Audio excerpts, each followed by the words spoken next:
Ignore that, gamers.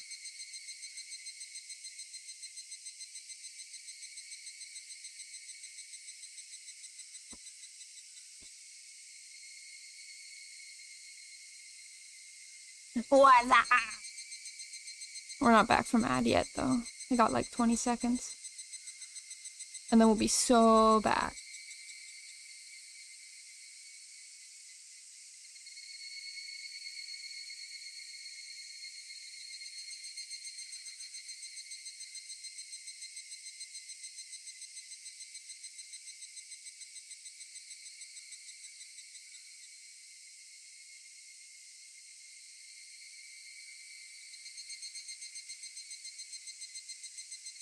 Alright.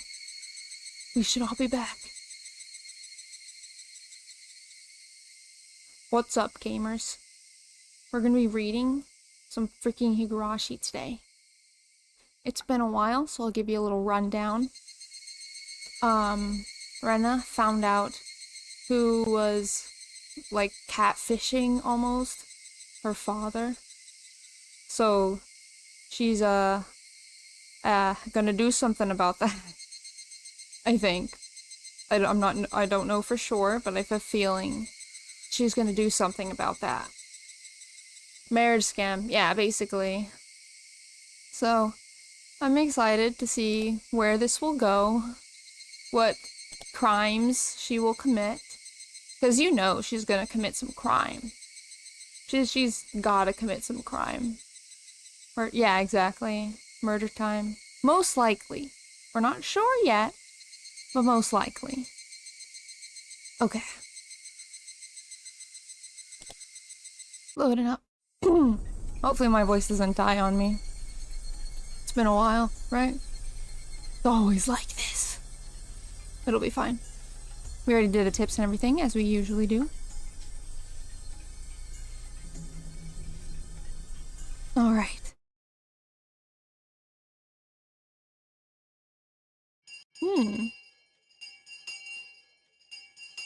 Yeah, this is right after she's dedicated to herself, like, that she can do something about this. And she just goes to school. Oh, you're talking about Kasai-san. He's Shion's watchdog. Her watchdog? Really? Haha, yeah, he is.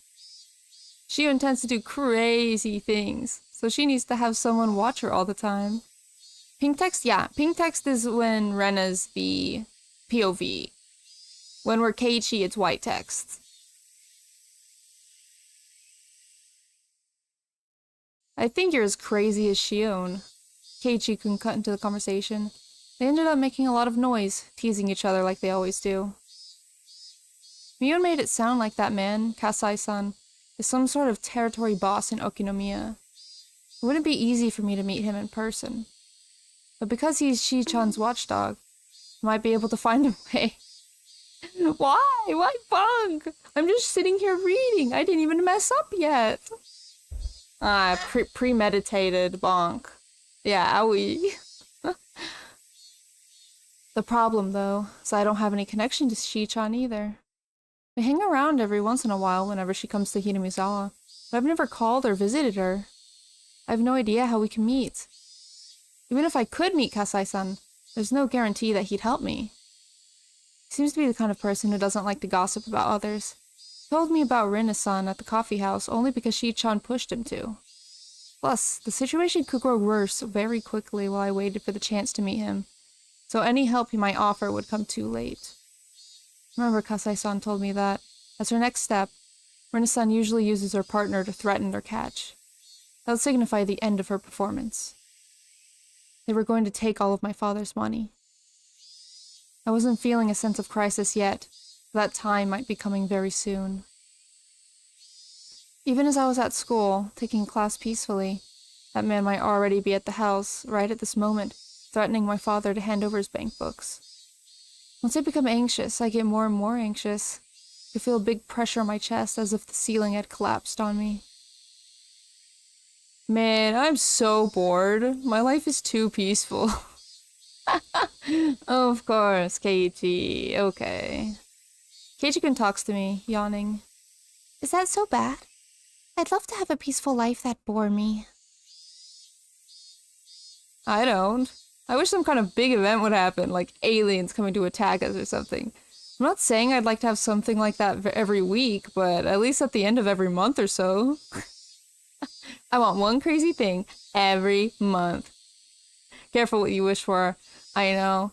Because isn't that...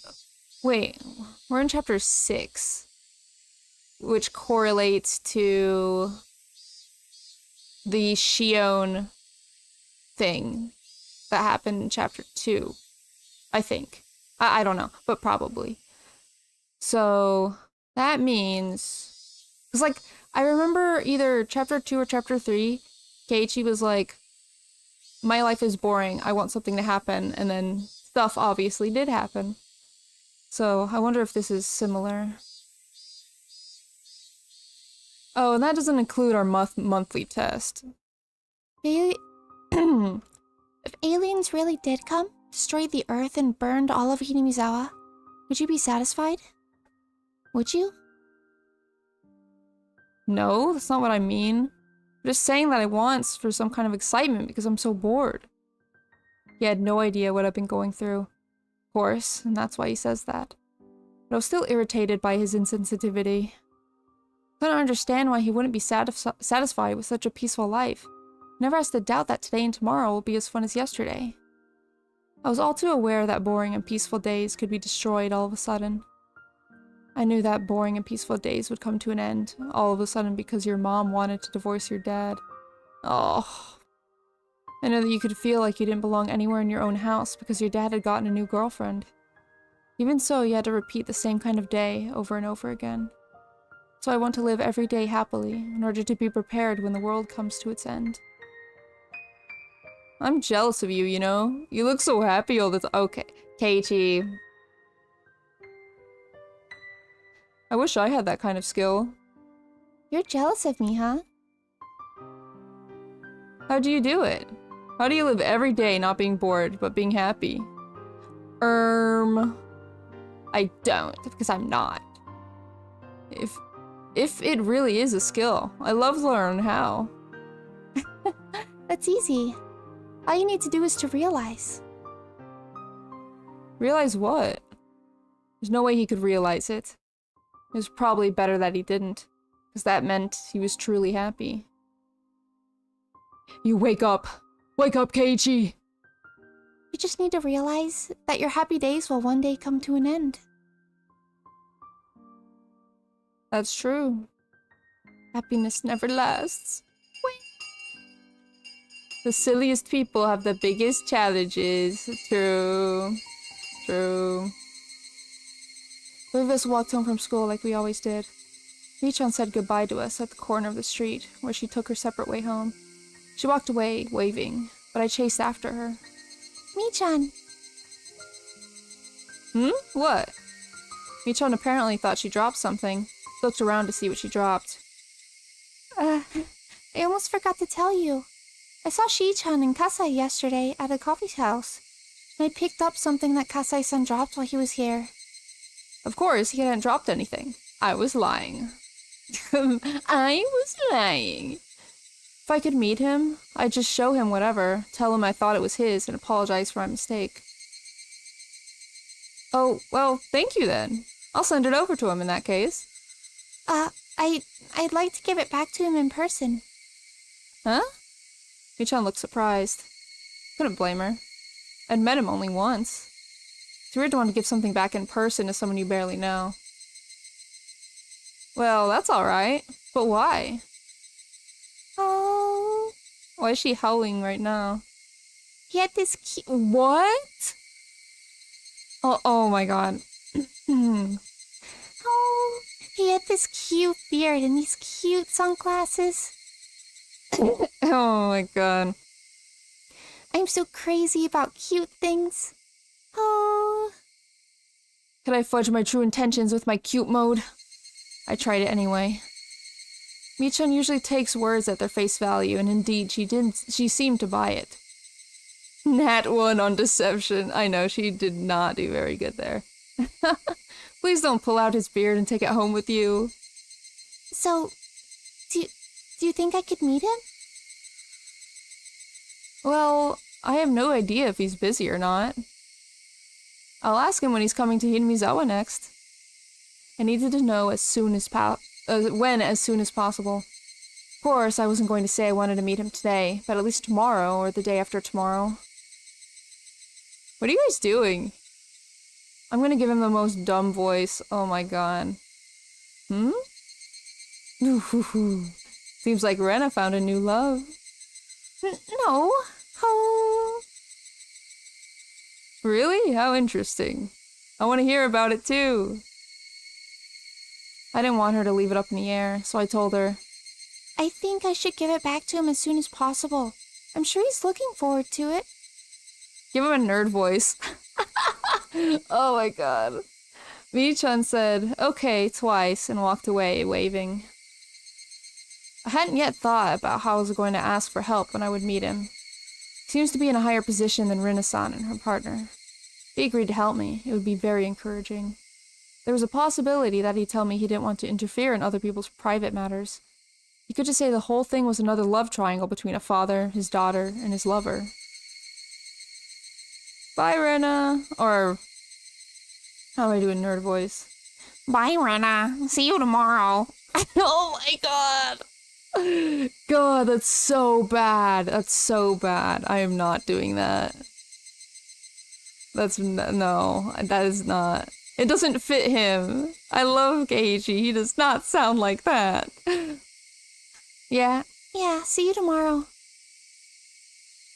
Said goodbye to Keiichi-kun and walked home alone. After Keiichi-kun was gone, everything went quiet. My head became clear. Real voice, canon. Actually, I saw the dub, and that was not his voice. What I needed at that moment was quiet time to think about what I should do from then on. I shouldn't depend on Kasai-san to solve my problem. He'd most likely decline my request, so I'll have to think about some alternatives. It's probably better that I just do that. A love triangle between a father, his daughter, and his lover. Those words bothered me, so I've seen an unhappy triangle like that before. That sort of thing had happened to Satoshi-kun. Satoshi-kun experienced it last year. He fought for his sister in a triangle with his aunt. Oh, okay. I feel like they use love triangle wrong. Yeah, that is not exactly what they mean. But I understand what they mean. It's not love triangle. But I mean, it happens though. It definitely happens. Where, like, a single dad will get a girlfriend and then the daughter will start to feel abandoned and replaced by her, you know, in a way. So I get what they're saying, but yeah, love triangle is not exactly the appropriate term I would use, you know. It was the same situation as mine. I'm trying to fight to protect my father. Satoshi-kun fought alone. Nobody helped him. All I did for him was give him sympathy and compassion. I didn't think I could do anything more than that. Felt sorry for him, but I didn't really help him out. Irresponsibly, I tried to cheer him up, and I probably told him something that I thought would make him feel better, but that hurt him instead. I recently realized how much I hurt him with my insensitivity, because Keiichi just hurt me the same way. I'm going down the same path Satoshi-kun went last year. I feel like I'm experiencing deja vu, an unusual repetition. That would mean that I'd be the one who gets demoned away this year? I should be okay. I wasn't thinking about running away from Hinamizawa. Yeah, everybody is copying Satoshi. Keiichi did, Mion maybe did. He's such a trendsetter. What, murdering an aunt and then running away? Yeah, what a trendsetter. Was I? I wasn't thinking about running away from Hinamizawa, but I thought about running away from my home many times. That's why I made this place I could escape to in the garbage dump. That dump happened to be in Hinamizawa. But what if it wasn't? Running there would be the same thing as running away from Hinamizawa. Oh my god, okay. Lore-wise, is the garbage dump legally inside Hinamizawa? Or spiritually inside? I shouldn't think like that. Yashuda-sama will get mad at me. Yashuda-sama is really scary. I saw flickering lights in my head. Oh no. Every time I tried to remember that time, my mind would stop working properly. Remember the vivid colors of my psychoactive drugs. What? Right. Because after she did the thing, they put her on, like, antipsychotics or something? Maybe? I can't remember. The flickering lights and clouds started spreading in my head. They're so bright and annoying. Don't try too hard to remember. Don't try too hard to remember. No, no, no. Couldn't stop the flickering lights in my head. Couldn't have that feeling. Had to fill my heart with another feeling. Yeah, there was no time for these crazy flickering lights in my head. Had to think about what I should do when Kasai-san declined my request for help. Had to protect my father from Rena-san and that bad man. Wait, why was I still calling her that? Rena is Rena. Rena. She's a bad person who deceived my father and tried to bring us unhappiness. Bad people bring bad things into the world without even doing anything. They're different from the other 90% of people who aren't bad. That's very generous percentage of good people to bad people. If you let them loose, they'll even ruin the people around them. When you have one bad tangerine in a box, it spreads its fungus to the other tangerines around it. That's what bad people are like. I couldn't remember how Satoshi-kun resolved his triangle last year. But I could still see the flickering lights in my head. They're still flickering. They're still flickering. They're still flickering. They're still flickering. My tangerines! Yeah, usually it's one apple spoils the bunch, is the phrase. But I guess in Japan they use tangerines. Just as the swirl of flickering lights were making me dizzy, I saw my house. I also saw Rena-san's scooter parked by the side of the gate. Hold on. Did she space out as the flickering lights happened? And she did something bad? Or... I don't know. The moment I saw the bike, the flickering lights disappeared, and I regained control of myself. Rena-san spent the night last night. She told me she had to work today in the evening, so she would be leaving soon. But I didn't want to be around her, even for a little while until she left. I said, "I'm home," real loud, rushed into the house, pretended that my friends were waiting outside, and rushed out of the house. But Rena-san stopped me. Oh boy.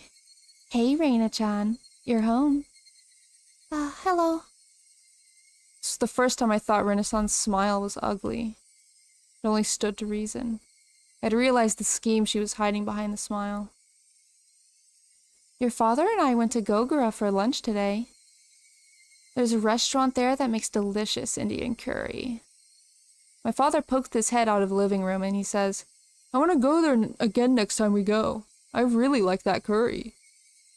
I wonder if he meant with me next time or with me and her. Anyway, I hate it when Rena-san says, "your father." He bought you some curry home from the restaurant. Try it later. It's very good. Have you heard of that restaurant, Reina-chan? I did know the restaurant she was talking about. Saw it in a magazine. It's a new restaurant that just opened recently. Also remember that it was an expensive restaurant. The amount of money they spent on take-home curry alone must have been enough to cover the cost of all of our dinners for several nights. I was aware of what was in the bank books. It was hard for me to stay calm. I'm looking forward to it. Thank you so much, Rena-san. Reina-chan, your father and I would like to talk about something with you. I'm sorry, but my friends are waiting for me, so I have to go. Oh, we're going to go treasure hunting at the garbage dump again. You really like treasure hunting, huh? I'd like to go there sometime. Well, I've gotta go. Bye. Every time Rena-san moved her arms or head, the scent of her perfume struck my nostrils. I hate the smell of her perfume, so I couldn't stay there a second longer. Also, yes, you have made that JoJo joke before. I think the first time she showed up, we made the joke, because that's what she was wearing. I rushed out of the house, and started running to get away from her perfume. The rubber band inside me, the one called Rena, was stretched all the way to its limit. Pretty sure I'd explode and go crazy if the rubber band broke. I didn't want to feel like that inside my own house. My house was supposed to be the place where I could open my heart freely. I ran away. I ran away from there. I ran farther and farther away from there because it was no longer the place I belonged. It's not that I had a destination in mind. I was just running away. I was running to escape to a place where I did belong. Didn't I decide to fight against that woman? Didn't I decide to fight against her, either by myself or with my father? But then, once I saw her fake smile, a chill ran up my back. It was like I picked up a stone, found a carpet of bugs underneath it, and put it back on the ground in a hurry. Rushed out of the house as fast as I could. Did I want to fight, or did I want to run away? Was I just choosing to spend peaceful time at my hideout, believing that tomorrow would be the same as today? I couldn't do that. I didn't know when they'd spring their trap. I couldn't afford to waste any time. I knew that, deep down. I knew that, but I just wanted to run away. I couldn't stop myself from running away. And so, I did run away. Times like this, the mattress in my hideout would feel so soft. That I knew. The cries of the Higurashi were soothing to the ears. They sounded as soft as my mattress. They were like music. They didn't force any feelings upon me. They cried as if to tell me to just be who I am. It was always so quiet here that I immediately noticed the purr of an engine coming closer. People used to come here and make a lot of noise during the dam conflict, but now nobody really comes here. This place is forgotten. So, it was rare to see somebody come through here at all. I sat on the roof of an abandoned car and waited for the intruder to go away without looking their way. But the purr of the engine stopped. I'm not stupid. If it stopped, I knew exactly who it had to be. I heard the person calling me, but I ignored it once. The person came closer, making it harder for me to ignore her. She called my name again. I turned around this time. Rena-san. Rena-chan, are you hard of hearing? Oh my god. I'm sorry, I guess I couldn't hear you because of the wind. She seemed to buy my poor excuse. She smiled and said, "Yeah, it happens sometimes." Are you here alone? Where's your friend?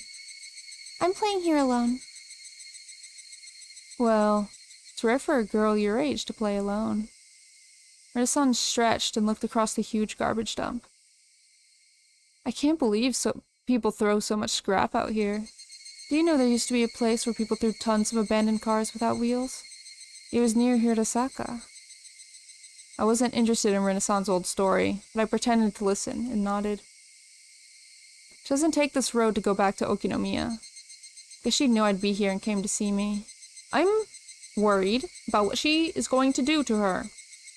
I feel like she's going to hit her. I just have a feeling. What did she want? It was obvious that she was trying to make conversation. She probably took it personally when I avoided her earlier. It must be why she was here to butter me up. It'd be better for her not to have any conflicts with the daughter of the man she's seeing, no matter what the intention of seeing him is. In that sense, it was a reasonable action for her to take. While I listened to her old story, all I could think about was when she was going to leave. Garbage is attracted to the garbage dump? No, Rena is not garbage. Didn't I have to fight against her? Didn't I decide to fight against her? Didn't I find out her plot at the coffee house in Okinomiya? Didn't I find out that this woman is squeezing money out of my father when I looked inside his cash box? I know who you are. Please leave my father alone. How easy would it be if those 2 sentences could solve the problem? She'd probably deny it. Even if I told her about what I heard at the coffee house, I have no evidence of her plot. She said she did it because that vulgar man was threatening her. There'd be nothing I could do. I know this woman is a bad person. I know something horrible will happen in the near future if I waste time like this. A strange, tense feeling started coming over me. But I didn't know how to let it out. The feeling started running high. I became unable to stand the smell of her perfume. And I hit her over the head with a knife. She's gonna get her weapon. Whatever the weapon is. What is her weapon? The hatchet or something? Something like that.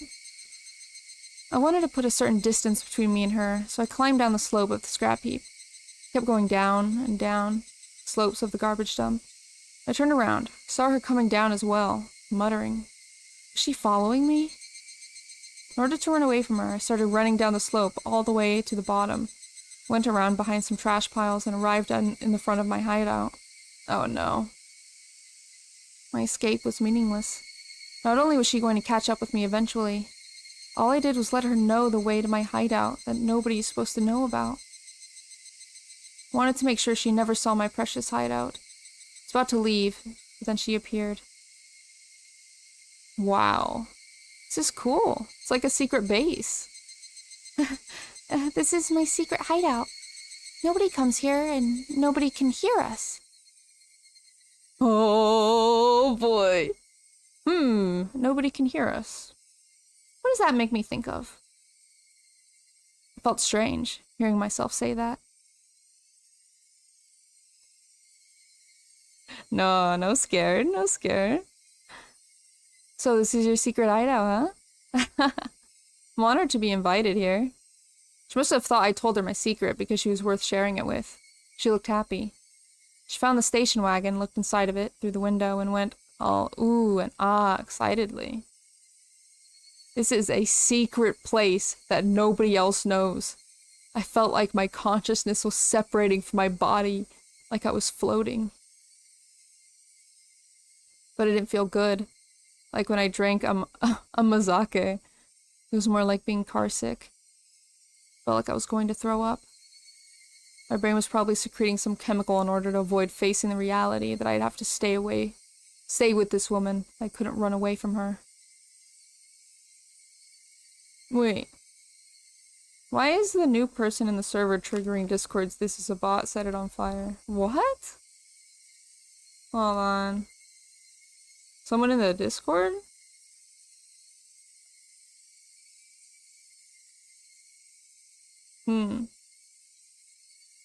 Yeah, no, you're right. That does look a lot like a bot. I thought you meant they were saying something. I thought you were... Yeah, don't worry about it. No worries. Okay. Yeah, I couldn't run away from her. But even if my brain did avoid recognizing it, the reality in front of me wouldn't change. Rena-chan. Yes? What's wrong? Are you feeling okay? Yes, I'm fine. I inhaled fresh air and pulled my consciousness back to reality. I didn't feel like throwing up anymore, but I still felt off balance. I leaned onto a scrap of garbage to keep my balance. I like you, Rena-chan. Do you like me? Lamo! What do you think the answer's gonna be? What are you talking about all of a sudden? Said that because I didn't want to say that I like her. I've been seeing your father for quite a long time now, and we've been talking about many things, you know? I need to stop feeling like this. Get up, Rena.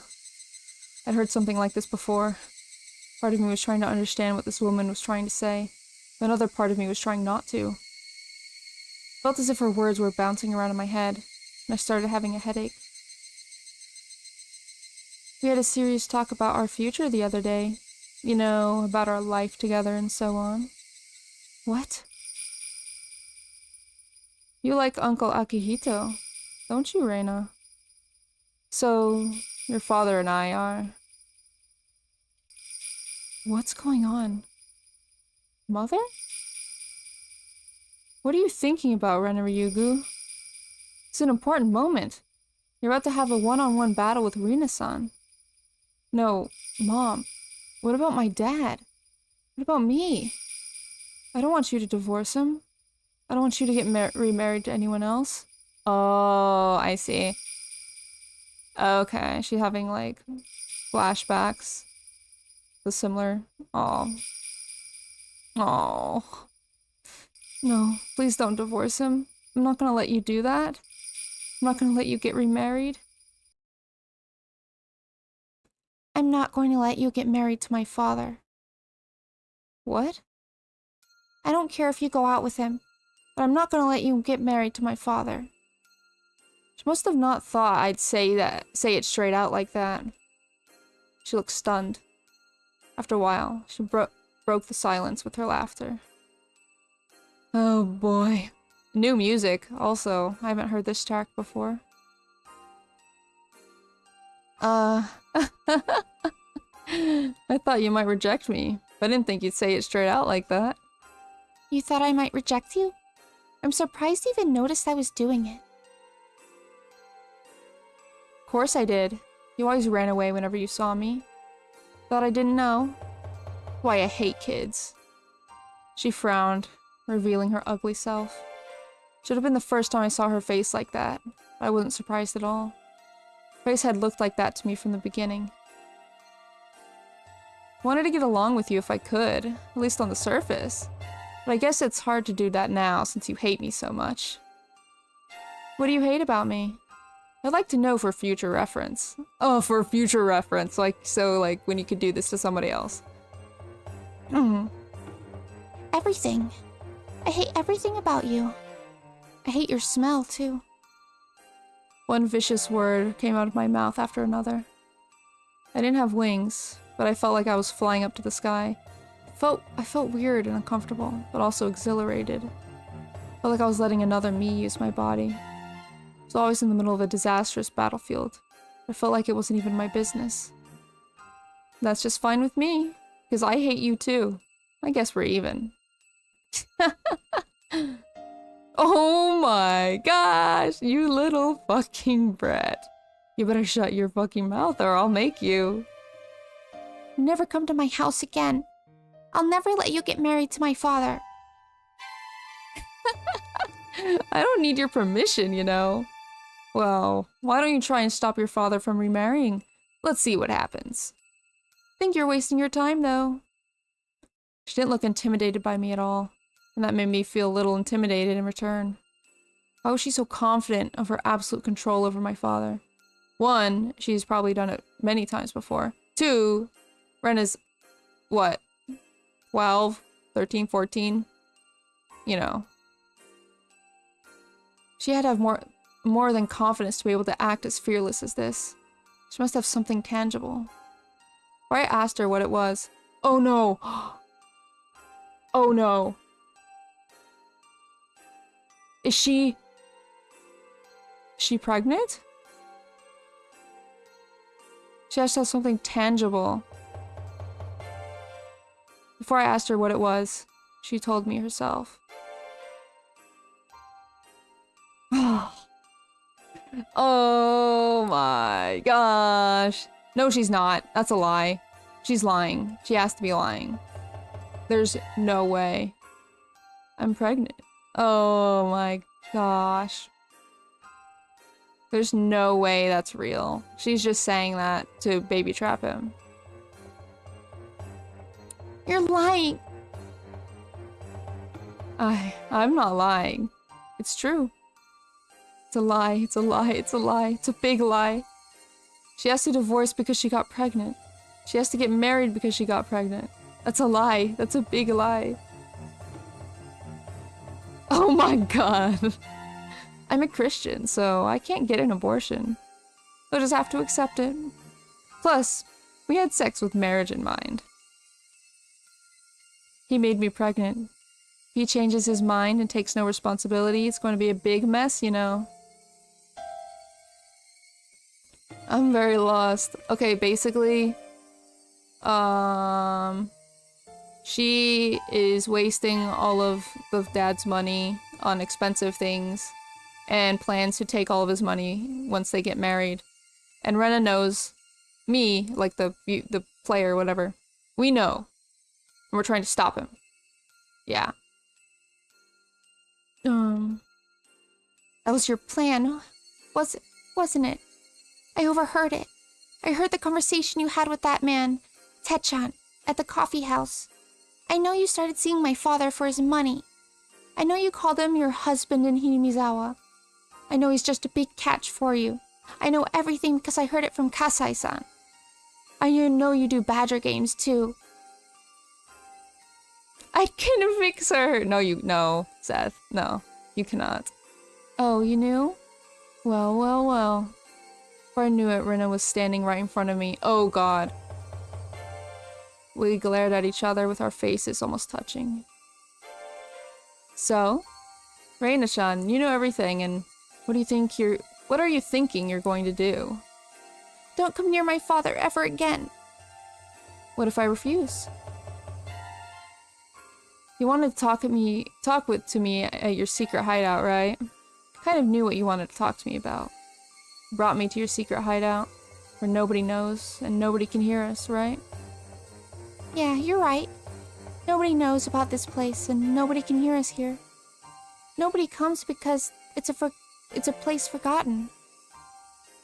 Our faces were so close to each other that our noses could almost touch.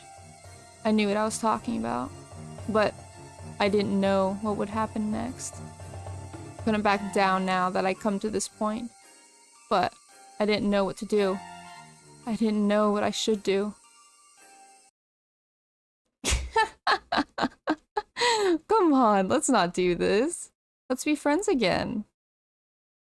Rena started laughing and slapped me on the back. Her expression didn't change, and I kept staring at Rena. I didn't notice her real intention of putting both of her arms around my neck. The tension broke, already stretched thin, and Rena squeezed my neck hard. I was openly hostile, but I didn't realize Rena's evil intentions until she started choking me.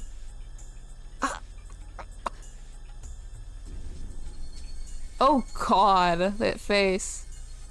You little brat. I'm so close to getting millions of yen. If you at least pretended to get along with me, I would have given you a good allowance. But you just can't keep your fucking mouth shut, can you? You've got some fucking nerve. Brat like you should die. I tried to pry her hands off my neck, but I didn't have the strength to do so. I didn't want to kill you, but I'll probably never get as big a catch as your father again. So I don't mind killing you for millions of yen. I was going to disappear after I got that money anyway. This is what you get for talking back to me. The world around me got darker and darker. I'd never known an evil intention like this. Namely, the intention to kill me. It didn't scare me, though. Because being scared is a feeling that people use to express how they feel when they see wildfire on the other side of a river. People on the island with the wildfire, with their death right in front of them, they don't get scared. If I loosened my grip on her hands even a little bit, she'd crush my throat. This was a simple competition to see who was stronger. Rena wanted to get into the most advantageous position, so she tried to push me down to the ground so she could mount me. Okay, don't say it like that. If I let her do that, I wouldn't stand a chance. I tried to keep my current position, but I was losing a lot of energy by being choked. It was only a matter of time before Rena could push me down. I lost my balance on purpose. Tried to fall backward in order to put her off balance. Couldn't hold my breath long enough to keep up the strength competition, so I had no choice but to take that chance. We fell on the ground, tangled together. Because Rena was strongly determined to kill me. She didn't even take her hands away from my neck after she fell. However, my action made Rena loosen her grip on my throat. It wasn't loose enough for me to break free from her grip, but it gave me a few moments to use my hands for something other than stopping her from crushing my throat. If I hadn't taken the chance, I would have been done for. So I tried to literally seize my chance. I moved both my hands on the ground to seize that chance. Felt a piece of broken glass in my right hand. That was truly my chance to literally save myself from the brink of death.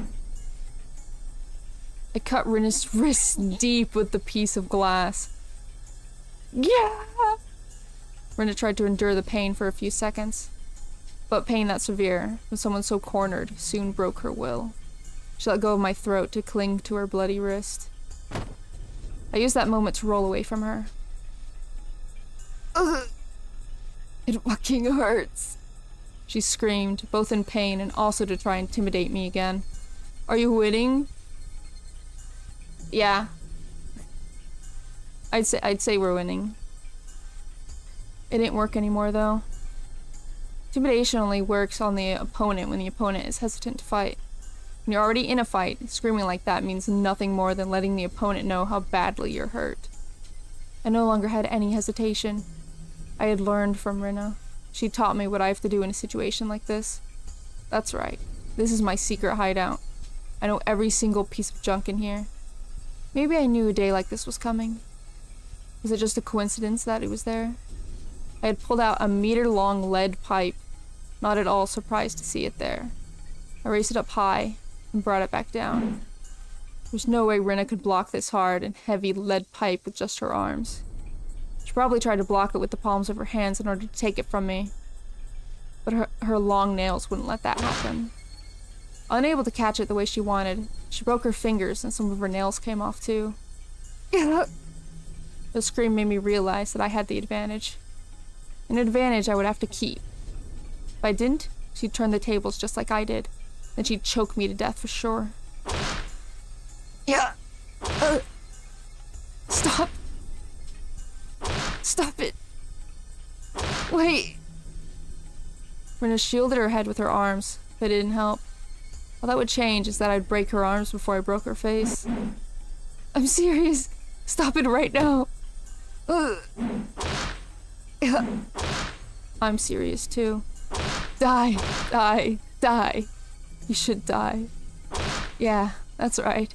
Should have done this a long time ago. I didn't need proof.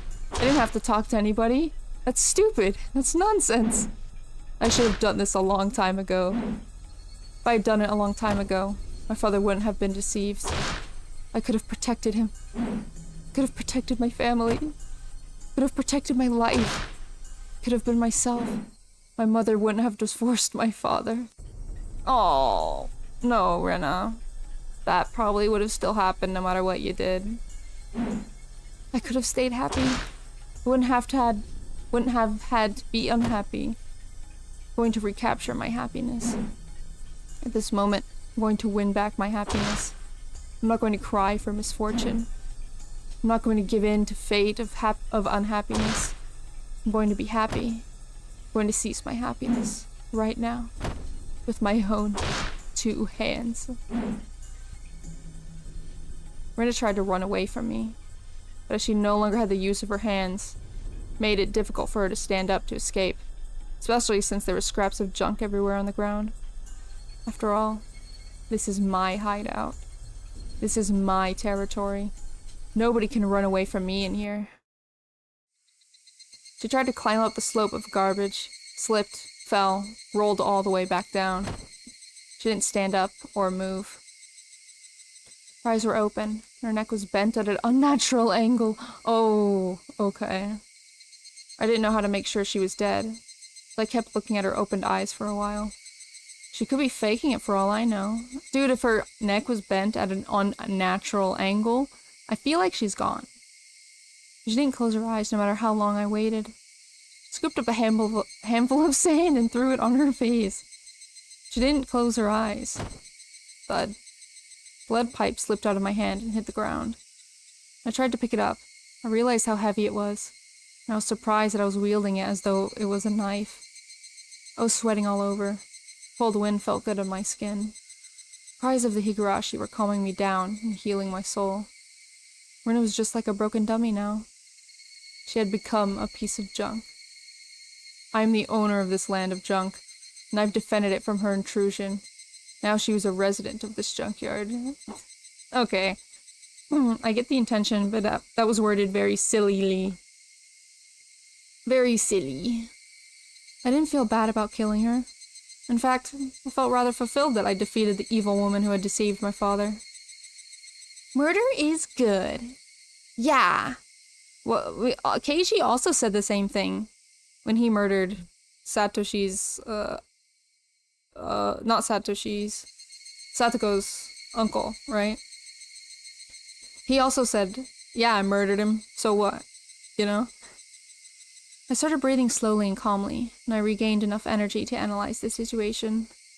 I'd have to hide her body. First, I had to get rid of her scooter. Climbed up the slope and kicked her scooter down the hill. Rolled down the slope, making a lot of noise, and blended in with all the junk as it stopped, like it was there from the beginning. Went back down the slope and started dragging her body to my hideout. What? Should have taken as much effort as dragging a 50-kilogram sandbag, but it felt lighter than that. It was just a sandbag, yet it brought disaster to my family. I didn't lure her here in order to kill her. Or did I? Maybe I just didn't notice that I had that intention deep down in my heart. And even so, I felt like this was the best and most expedient solution. There was no better solution than killing her. How wasteful to depend on someone to help me, to wait for the day to come when they will. Remember the murder of Satoshi-kun's aunt that happened last year? I had no doubt that Satoshi-kun murdered her. But I've never been as convinced as I am right at this moment. How could he have saved Satoko-chan, other than by killing his aunt last year, at that time, in that circumstance? My situation was much the same as his. How could I have saved my father other than by killing her? Killing is always the answer. Yeah! Let's go! I don't think she can plead self-defense anymore. That's true. She can't. If I was planning a murder, I would have been under a lot of pressure and stress. But, for better or for worse, the moment came to me out of nowhere. That's why I believed I solved my problem with as little trouble as possible. Now that she's gone, will anyone become suspicious about her disappearance? She was an irresponsible person who skipped work at her own convenience. I didn't think anybody would get suspicious when she'd disappear one day. She was a big mess from the start. People would think she went into hiding because she got into deep trouble with someone. I didn't need to fabricate an alibi. All I needed to do was get rid of her body. It took me a while to figure out how to do that last part. Hiding her body would be very risky. My brain had become so calm that it did some calculations and came up with an answer right away. Yes, this place is still the safest. This is a place forgotten. Nobody comes here. Nobody knows this place is here. I knew that because I'd been spending a lot of time here. Prior to taking the risk of carrying her body to some other place, it's a lot safer to just hide it here. But it wasn't perfect yet. This place wouldn't remain a secret forever. I could hide it here for now, but I'd have to come up with the perfect way to make it completely disappear. It's a lot easier to think about that than thinking about how to make Rena break up with my father. I stuffed her corpse into a broken refrigerator in a trash pile. I wanted to cover the refrigerator with dirt and bury it, but that was too easy. I had to chop the corpse into pieces, make them completely disappear. Didn't something very similar to this happen a couple years ago in Higurashi? Where they found, like, body parts like this? Yeah. Felt like it got dark all of a sudden. No, it didn't get dark all of a sudden. I just didn't realize it was getting dark until just then. Oh my gosh. Jump scare. Could hear thunder from a distance. Might rain soon. I could use some rain. It'd wash Rena's dirty blood into the ground. I should go home. I should think about what I'd do tomorrow. I was gonna stay right beside my father until he forgets about her. He might be hurt at first, but we're going to recapture our happiness for sure. Shut up. I should. No. Our happy, peaceful life. Yay! Now that the bad woman is gone. Woohoo! Yippee! My body was heavy with exhaustion, but I also felt fulfilled because I took a very important first step today. I'll keep taking one step after another. I'm not going to cry anymore. I'm not going to cry until I win back my happiness. I'm not going to cry again. Dang, what a good ending. What a good ending to Higurashi. It's over. It's all over. That's it. Everyone go home. Oh, JK. Oh boy. What if she snaps and kills her father. No way, right? You don't need to get remarried. That was the first thing I said after I got home. My father looked stunned. He noticed the sad tone of my voice, and realizing that I didn't agree with his idea of his remarriage, he looked down. I can go home? Nice, thanks for authorizing the paid early leave. No, not paid at all. You have to clock out. I understand. I know how you feel, Rena. Should have talked about it with you first, and... That woman is lying to you about her pregnancy. Don't talk like that. Rena-san is... I'll tell you the truth. That woman and a guy called Techan are a team of bad people. She went out with you only because she was trying to get our money. My father didn't get it right away, of course. Looked upset, instead because I called her that woman. Should have chosen my words a little more carefully. But I think I told him the truth clearly enough. Told him everything I heard and saw at the coffee house. As I expected, he defended Rena anyway. I was upset, but at the same time, it made me certain that there was no other way than to kill her. But the pressure on my shoulders lessened for some reason. My father thought he needed my approval for his remarriage, but he held back his anger, put on a fake smile on his face instead. Hey, Rena, let's sit down with a cup of tea and talk. I'm sure you'll understand once you hear me out. A tamed animal is still tamed, even after the owner is dead. Aww. That's so sad. That's okay. I'll open the gate anyway. Even a tamed animal will notice one day that he's no longer in captivity. It's not something I could teach him. He had to realize it on his own. I couldn't stand his fake smile anymore, so I left the living room. Time healed the pain from the divorce. Time heals any kind of pain, just like how dripping water will eventually bore a hole through solid rock. I did what I could do. Now, I'd have to wait. But the day I was going to wait for came earlier than I expected. Oh no.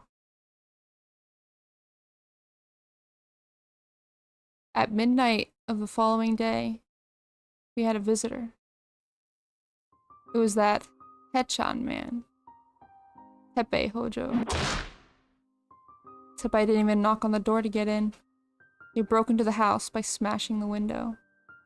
First, that he came here to ask us about Rena's whereabouts, but I was wrong.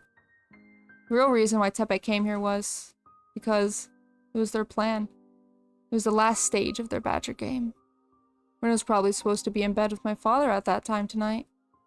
Teppei must have wanted to show up and catch them sleeping together. Teppei looked around the house, but he couldn't find Rena. He didn't change the plan, though. He grabbed my father by his collar, started yelling threats. He showed my father a certificate of marriage to Rena, and shouted at him saying, "You got my wife pregnant, how are you going to take responsibility?" My father had no idea she was married. He looked shocked. My father was a short guy who was faint of heart. He just let Teppei do and say whatever he wanted from beginning to end. I looked at them from a distance coldly. The more Teppei yelled and threatened my father, the faster he'd wake up from his bad dream. This was a medicine for him. Teppei was cutting out the cancer that I was going to depend on time to do. He was doing a great job of it. That is a terrible way to look at it. Time to commit more murder. Yeah. I waited to help my father until I was sure that he had finally awakened from his bad dream. Told Teppei that I had something very important to tell him, and took him outside. I have something very important to tell you, Teppei. I literally murdered her. Haha. Hee hee. So, what do you want? Has Rena-san come back to Okinomiya since yesterday? As a matter of fact... Wait, is it... As a matter of fact, she's hiding somewhere. What? I don't get it. Rena-san told me to take you to her when you came to my house. Huh? The frick is Ritsuko thinking? Teppei followed me without hesitation. Oh my god. One is going to die and one is going to disappear. Is this even on the freaking day of the festival? Is the festival even happening? Like, this is all happening before the festival. It usually happens on the festival day, right? We walked in the dark with a flashlight to the place where nobody comes and nobody can hear us. The place forgotten. He asked me many things on the way, but I couldn't answer any of them. I just told him to ask Rena. Though I said it seemed to make him think that Rena was going to betray him and get married to my father for real. Even though he was breathing heavily in a rage, he walked right behind me without any suspicions. I knew this day was going to come very soon, so I was well prepared for it. We reached the place where I originally planned to bring him, and I turned off the flashlight all of a sudden. Oh, what's going on? Everyone gets nervous when the only light in the dark goes off. But this is my territory. I didn't need any light. I could feel my surroundings even better with my eyes closed. Oh boy. I grabbed the big hatchet I'd hidden in a bush, and I lifted it up high. I'm sorry, I guess the battery went out. Hold on a second. Kay, hurry it up. I purposefully sounded weak and helpless, while I raised the hatchet into the air. Oh, I got a lighter. Oh no. I'll just fire this baby up. The boy found a lighter in his pocket and lit it up. Probably couldn't understand the sight illuminated by that small light.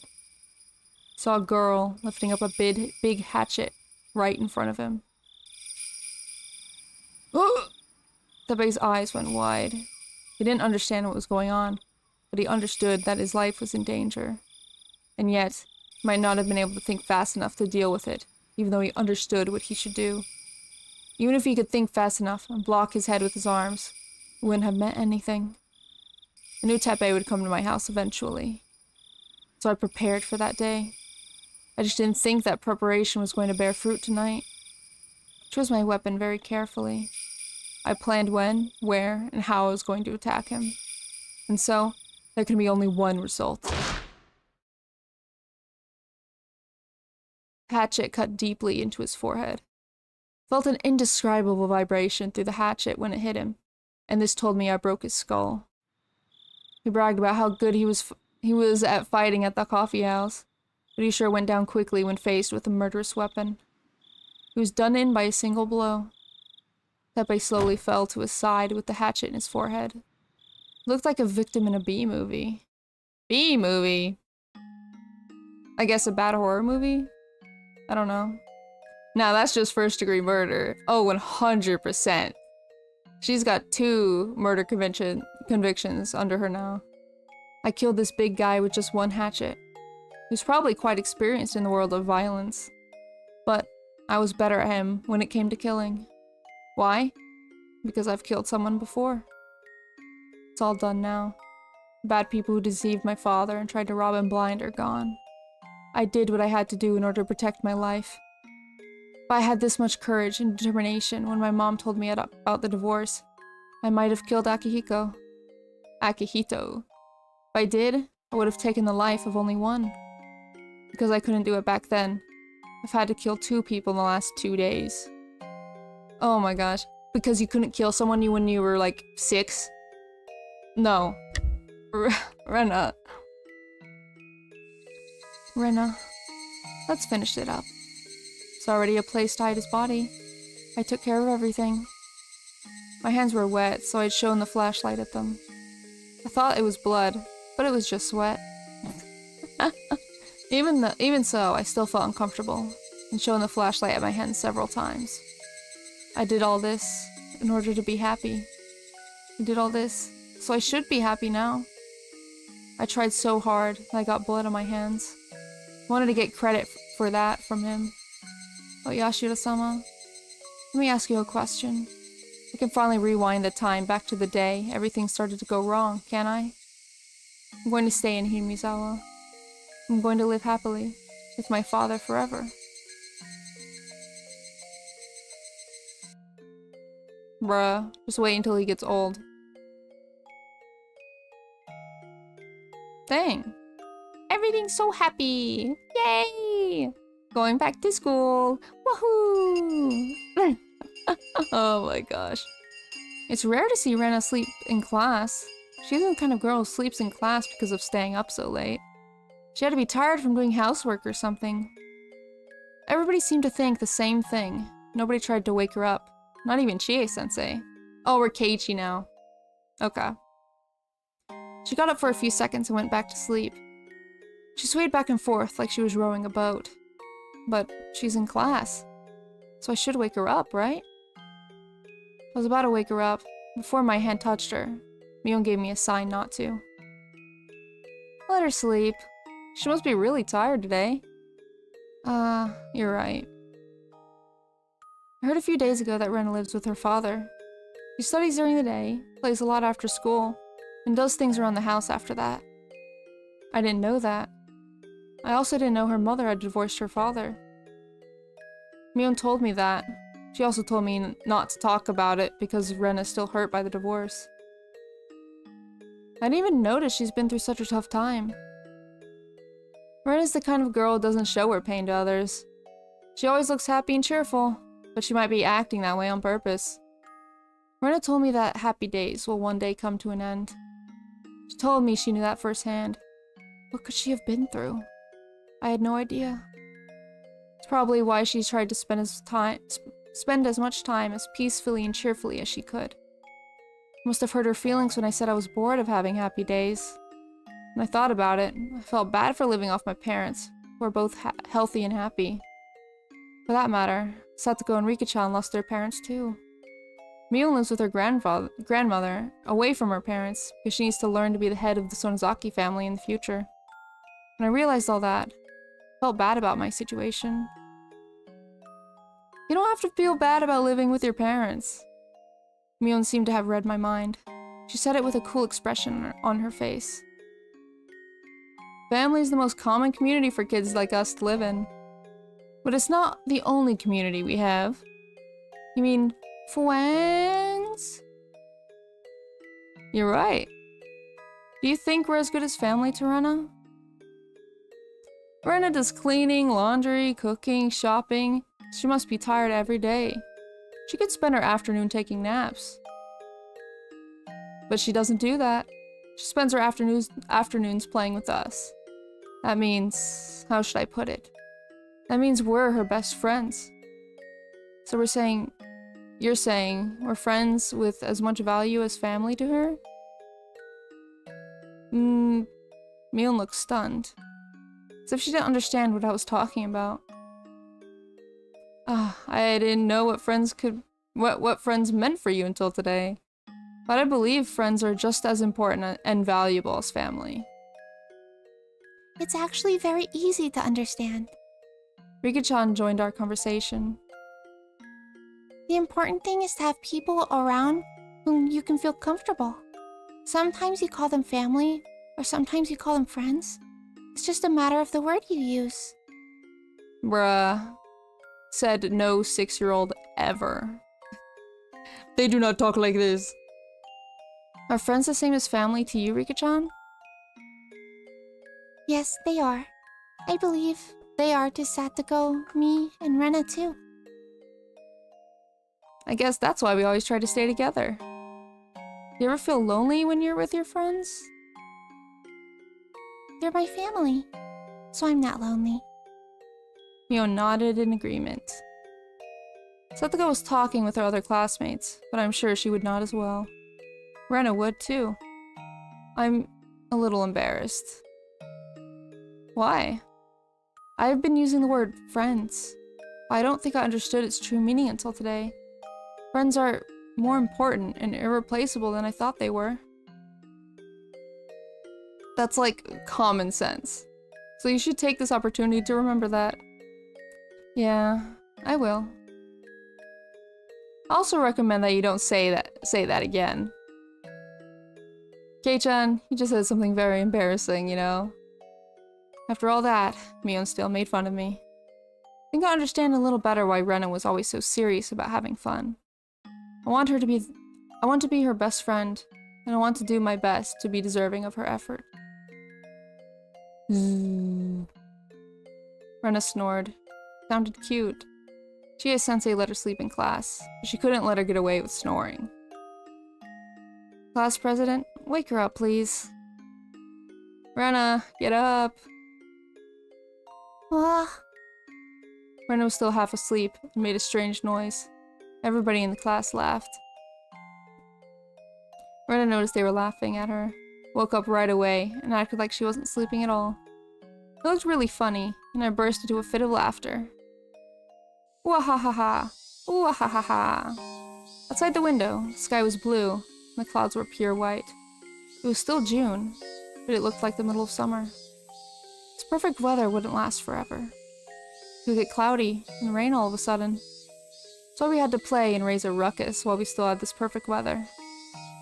The cries of the cicadas sound as if they're laughing at us, because we still have some classes left. Ah, damn it, I can't wait for school to finish. Keiichi-kun, you look very happy. Did something special happen today? Nothing. Today's today, tomorrow's tomorrow, right?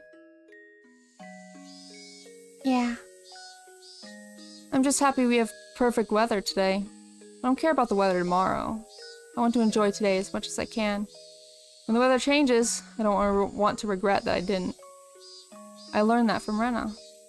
I learned that peaceful days are the happiest days you can have, and they're irreplaceable. Mion, what are we going to do? What are we doing today for club activities?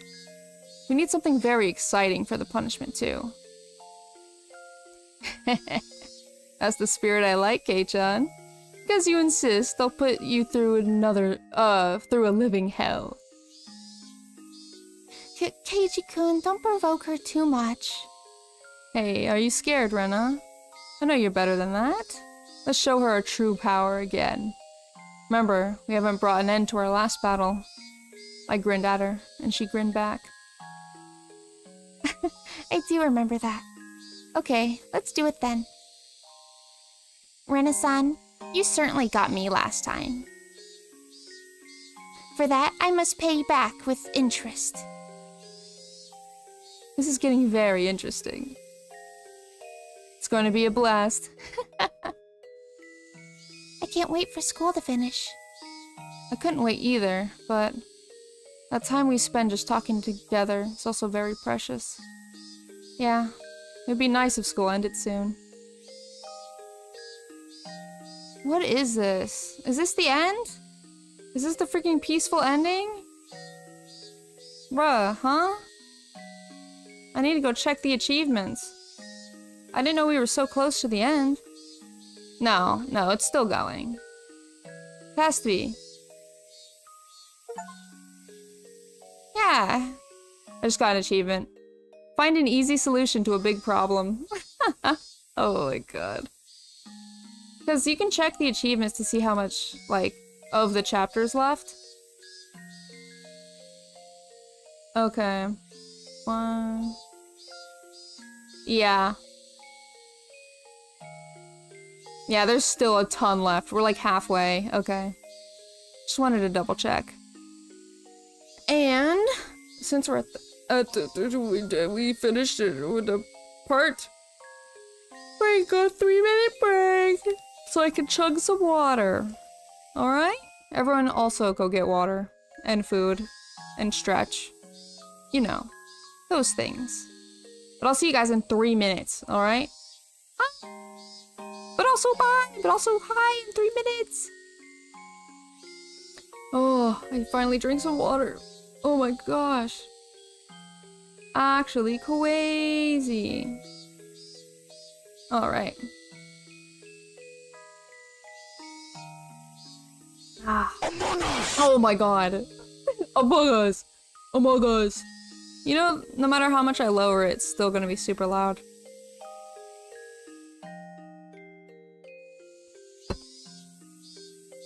I know. I lowered it from last time. This is low. It's so loud. It's crazy. But it's also funny, so I don't care, you know? It's very funny.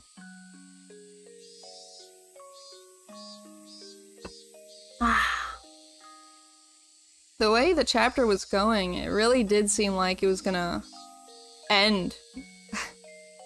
But, you know, like Higurashi is, things, when they seem like they're going good, they will not go good.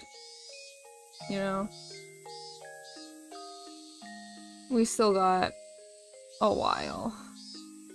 1, 2, 3, 4, 5, 6, 7, 8. We still got 8 more parts to go through.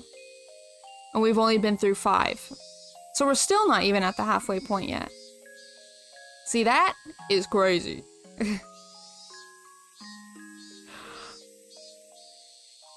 Ugh.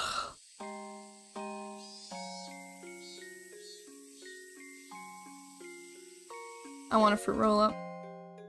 But I've eaten too many fruit roll-ups.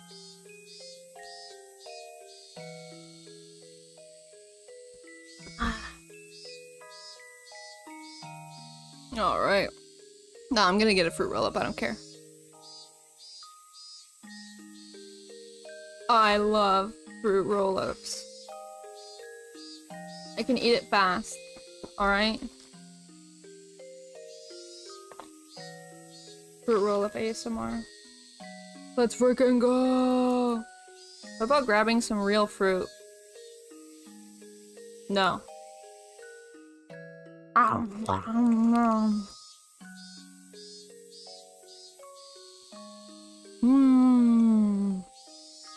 So you can see me chewing.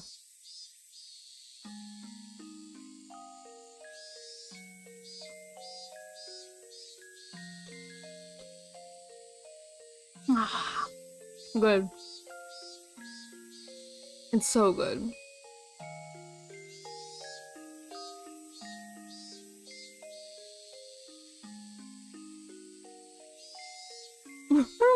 I look so funny, I'm just eating nothing.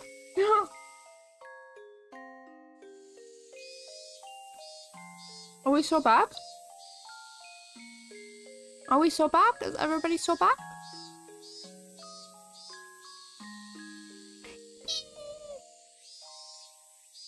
I'm so glad. I don't know, I never left. Oh, someone has ad blocker. Hold on, I'm almost done with the fruit roll-up. Give me a second.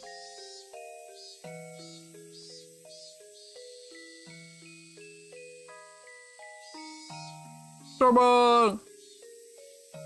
Oh, freaking God! I'm sorry, fruit roll-up is just so good.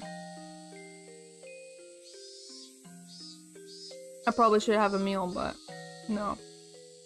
I have fruit roll-up. Last one. There we go.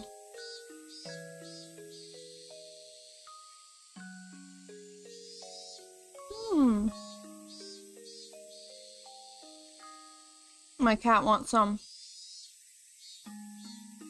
I do not give it to her. You cannot have any.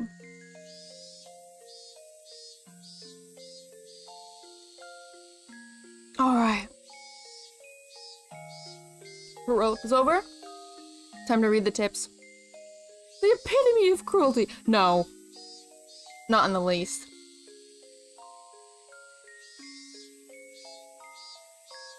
Alright. Fuel tips. My very favorite wine. Rena, you're like 12, you can't drink.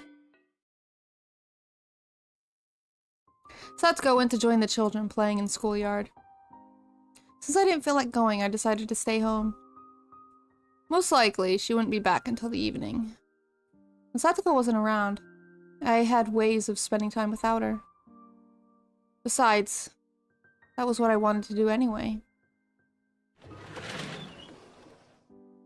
I stuck my hand deep inside the pile of winter futons in the closet. Pulled one out. Is this Rika? Mana! No! Oh my... No fruit roll-up for you! No. Everyone tell her no. Dora the Explorer. Tell her no. Thank you for hydrate.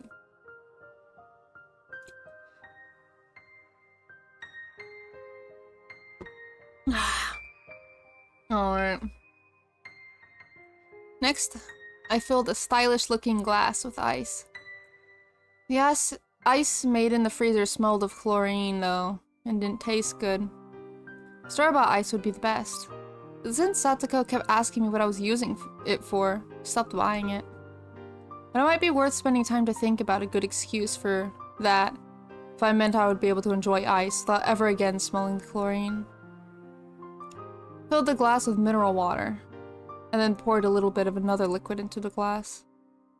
Watching the color mix into the transparent water was a very pleasant thing. It wasn't the right way to drink it, but I liked it that way, and didn't want to hear any complaints. My body is very convenient, because I can get drunk with only a tiny amount. Oh my god, Rika. That's why I dilute that small amount with a full glass of water. Thanks to that, I could enjoy a single bottle for a long time. It wasn't bad, if you thought about it like that. Put a cushion on my favorite spot by the window. With the glass in one hand, I enjoyed the familiar view, soft wind brushing through my hair. Slightly sweet, ripened aroma tickled my nose. Just when I was about to start enjoying the atmosphere, the annoying one came back. She didn't like this bad habit of mine. She complained every time I tilted the glass. Started nagging me noisily. Shut up. Be a little more tolerant. I can drink and eat whatever I want. You can't. Kids aren't supposed to drink alcohol. Oh my god. I tried to ignore her, but she kept making a fuss, as if trying to ruin the atmosphere on purpose. There's no way I could enjoy getting drunk like this. I glared at her and threw the drink out the window. Do you want to know why I'm depressed? Depressed because the way I die has been decided. Seemed like she finally understood why I wanted to drown myself in alcohol. You don't have to feel down. I get to die instantly. So it's not that scary. Why not play the 7th expansion mod? Because I feel like playing it with the OG background, the OG sounds, the OG, like, sprites is a completely different experience, right? So I know I don't really care about the quality. I think the old sprites are, like, have so much charm to them. It's just, like, better, I think. My body will be burned and cut in pieces, but I'll be able to die instantly. But not yet. I know. Not yet. When am I going to die again?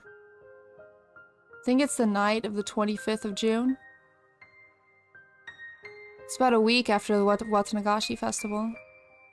Well, sounds reasonable. Is it my fault? Of course it is. Are you serious? What is- what? She was the one who asked me, yet she cried when I told her she was right. Ah, jeez, she's always so annoying.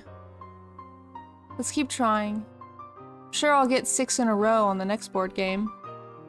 June 25th. I still have 10 more days. I'm gonna relax and enjoy those 10 days. I still had some wine left, too.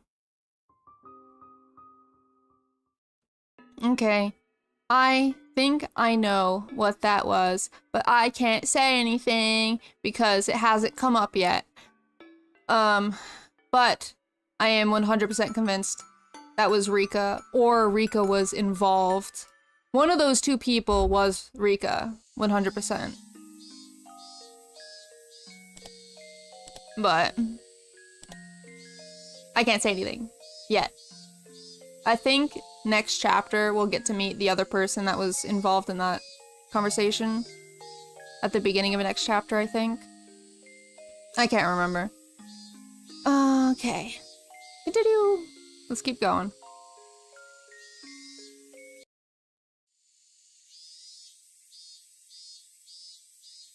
Had to have been very hot for the past few days, and the corpses went wrong quickly. Any housewife knows how fast fresh meat can go bad. Jesus. I know it too. That's why the first thing I did was to dismember the corpses. There was only one reason why I needed to dismember them. I had to reduce them to a portable size, in order to carry them to a place they'll never be found. When men see the words dismembered corpses, they'll probably feel disgusted, because they don't cook. What? But housewives are used to taking the guts out of fish, sometimes even see living maggots. Well, maybe back then, but hopefully not now.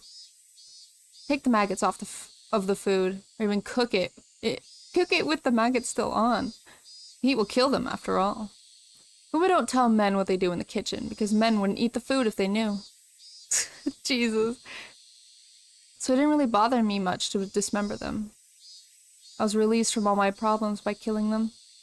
Cleaning up the mess was like nothing to me, because I had got my freedom and regained my happiness. I dismembered the corpses using carpenter's tools, like a saw and a hatchet. I'm wearing a black sweatsuit I bought for today, because I thought I might get stained with blood. Blood stains don't show up on black fabric. I can just throw it away after it's done. Brought a plastic sheet I found in the dump, because I thought the blood might spread otherwise. If I did the work on this sheet, I could just burn it after I was done. In the end, dismembering human bodies is no different from preparing food on a chopping board. Well, I mean, it's a little different, because it's like a lot bigger. Oh. Good job. Oh. I was very tired from chopping apart 2 adult bodies. Oh my god.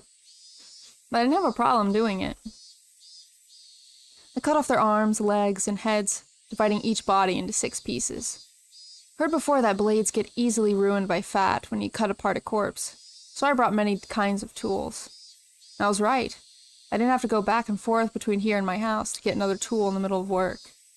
A long time ago, the construction manager was murdered, and his body was dismembered here during the dam conflict. He was cut into 6 pieces in the same way. Well, I had 2 bodies, so there was double that, though. I remember the main suspect was still on the loose. The victim's arm hadn't been found yet. I wonder where he hid it. I'd like to ask him. I smiled wryly. Unlike the arms, legs, and heads, torsos were difficult to take care of. I thought about cutting them into smaller pieces, but decided against it because I thought it'd be troublesome to clean up the guts. Put each piece in a black trash bag, sprayed on a lot of deodorant. Wasn't sure if that would help against the smell, though. Many bugs flew around me, and while I was dismembering the corpses. After I finished putting all the pieces in each bag, the bugs were still flying around, but that was just because they could smell the blood. After I cleaned up everything, they were gone. Now, all I need to do is get rid of these 12 black bags. Burning them would be easiest. I don't think I can burn them to ashes without using a cremator. Best way is to bury them somewhere. Other than the torsos, each piece is small enough to fit in my backpack. Oh, hey, Hags! What's going on? We're just dismembering corpses here. It's pretty cool. I could easily carry them without being noticed. I could throw them into the river running through the dam construction site. But if I did that, somebody would find them for sure. Seen on the news several times before that a bag with a body part in it was found beside a river. Every time I heard something like that, I always thought the murderer was stupid. And we're not going to be a stupid murderer, are we? No, we're going to be a smart one. I thought about dumping them into the Onigafuchi swamp, but rotten meat floats. Thought about weighing the bags. There's no guarantee they'd stay down. Yeah. When bodies decompose, they release gases, so if they're trapped in a bag, they will float or they will explode, and all the contents will just kind of go into the water, you know. So, that left me one choice, to bury them. There are many unexplored mountains at the end of the abandoned districts around Yaguchi and Takatsudo. It's probably best to bury them somewhere in the mountains. Well, it would be safe to bury them here in the garbage dump too. It's not perfectly safe. And so, I'm gonna bury all these bags somewhere deep inside of a mountain in order to completely erase the two of them. My joints hurt, so I've been using muscles I don't normally use. Cleaned up the mess very carefully and got into my hideout. While still wearing the sweatsuit, I laid down on the mattress. I washed my hands carefully, but there was still dirt and blood under my nails. I should take a shower later and wash it off completely.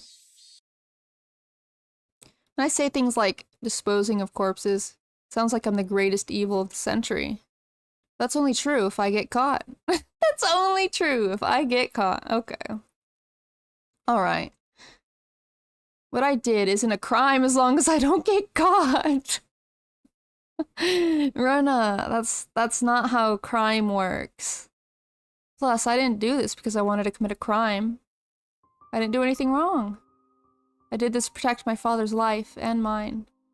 People might speak ill of me. I don't care about them. In the end, I don't think anybody can really pass judgment on my sins. Sins aren't something to pass judgment on, something to confess and to atone for. In other words, nobody can measure the weight of a sin other than the person who committed the crime. Do I regret what I did? Do I feel sorry? No. I don't think I did anything wrong. I truly believe there was no better way than killing them. I'm sure it was the right thing, because my life had already started to change since the night I killed them. A few days earlier, I just came home from after killing Teppei. My father was cleaning the room Teppei had thrashed earlier. His eyes were swollen. He'd been crying. Rena, where have you been? I was talking with him. I said, Rena-san will never come to our house again, so please leave us alone. Therefore, I'll never come back. Yeah! Yeah! She did it, guys! She said that, and he listened. I don't think he'll stay away from us that easily. You should watch out for him for a while, too. Hard to explain to him why Teppei would never come back. I can't tell him he shouldn't worry because I killed him. I grabbed ice cubes from the freezer, put them in a plastic bag, and handed it to my father. Here you go, Dad. Your cheeks are swollen. He must have only just noticed it just then. Oh, thank you. Don't worry about cleaning up the mess. I'll do it. I'll get the vacuum cleaner. Rena, he called out to me. I'm sorry. I'm so sorry. It's not your fault. They make their living by deceiving people. You're just one of their targets. Rena, did you know who they were? Yes, I found out recently. I didn't tell you because I thought you wouldn't believe me. I'm sorry. He looked down. He told me about how he wanted to get remarried. I told him that they were bad people that scammed others with Badger games. He didn't listen to me. So, I was right in saying that he wouldn't have believed me at all. She took advantage of your pain. I'm a very bad father.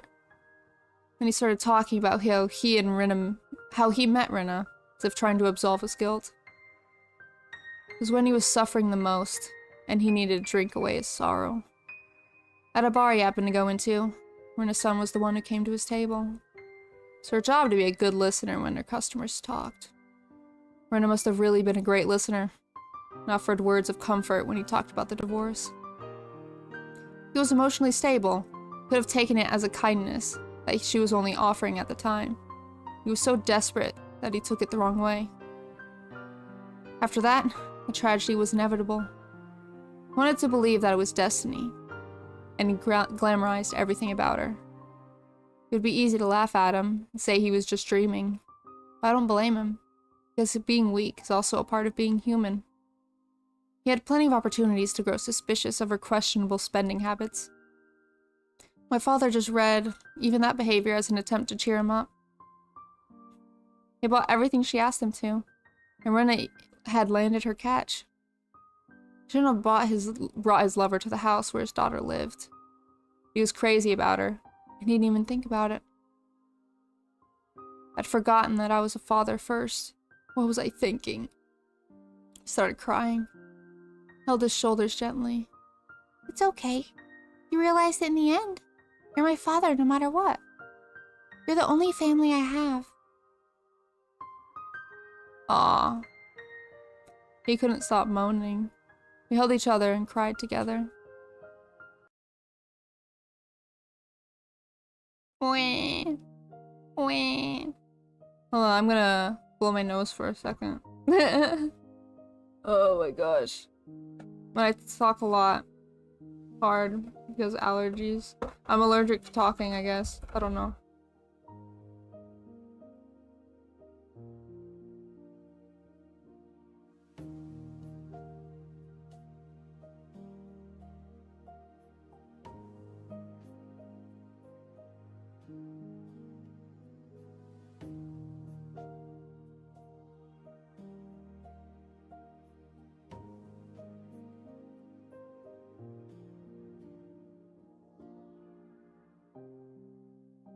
Alright, we back. Next day, my father got up in the morning. Early in the morning. He was already cooking breakfast when I got up. And he told me, Father's going to get his act together from today onward. Dad, you shouldn't have used salad oil before you cooked them sunny side up. Woo! It's been a long time since I cooked. Pried off the burning eggs off the pan with a spatula, and he added salad oil to it. It was too late. Doing that just made an even bigger mess. But I didn't say anything, because I wanted to eat his eggs. I waited at the table quietly. Put the burned eggs on the plate, and brought them over to me. It looked like he tried to salvage them by adding cheese, but it didn't really work. Still, it smelled good and crispy. It actually stimulated my appetite. Thick-cut toast popped out of the toaster. Made coffee with extra milk and sugar because my father likes it sweet. Put everything on the table. It looked terrible, like the cooking class of an elementary school. But to me, it was precious, because my father tried very hard to make it, wearing the apron. Great. It smells good. I hope it tastes as good as it smells. Oh, that's probably him saying that. Hope it tastes as good as it smells. Ah ha ha ha. It might be better that you do the cooking. Ooh. I feel bad making you eat. Wait, no. No, she's saying, I hope it tastes as good as it smells. It might be better that you do the cooking. I feel bad making you eat this.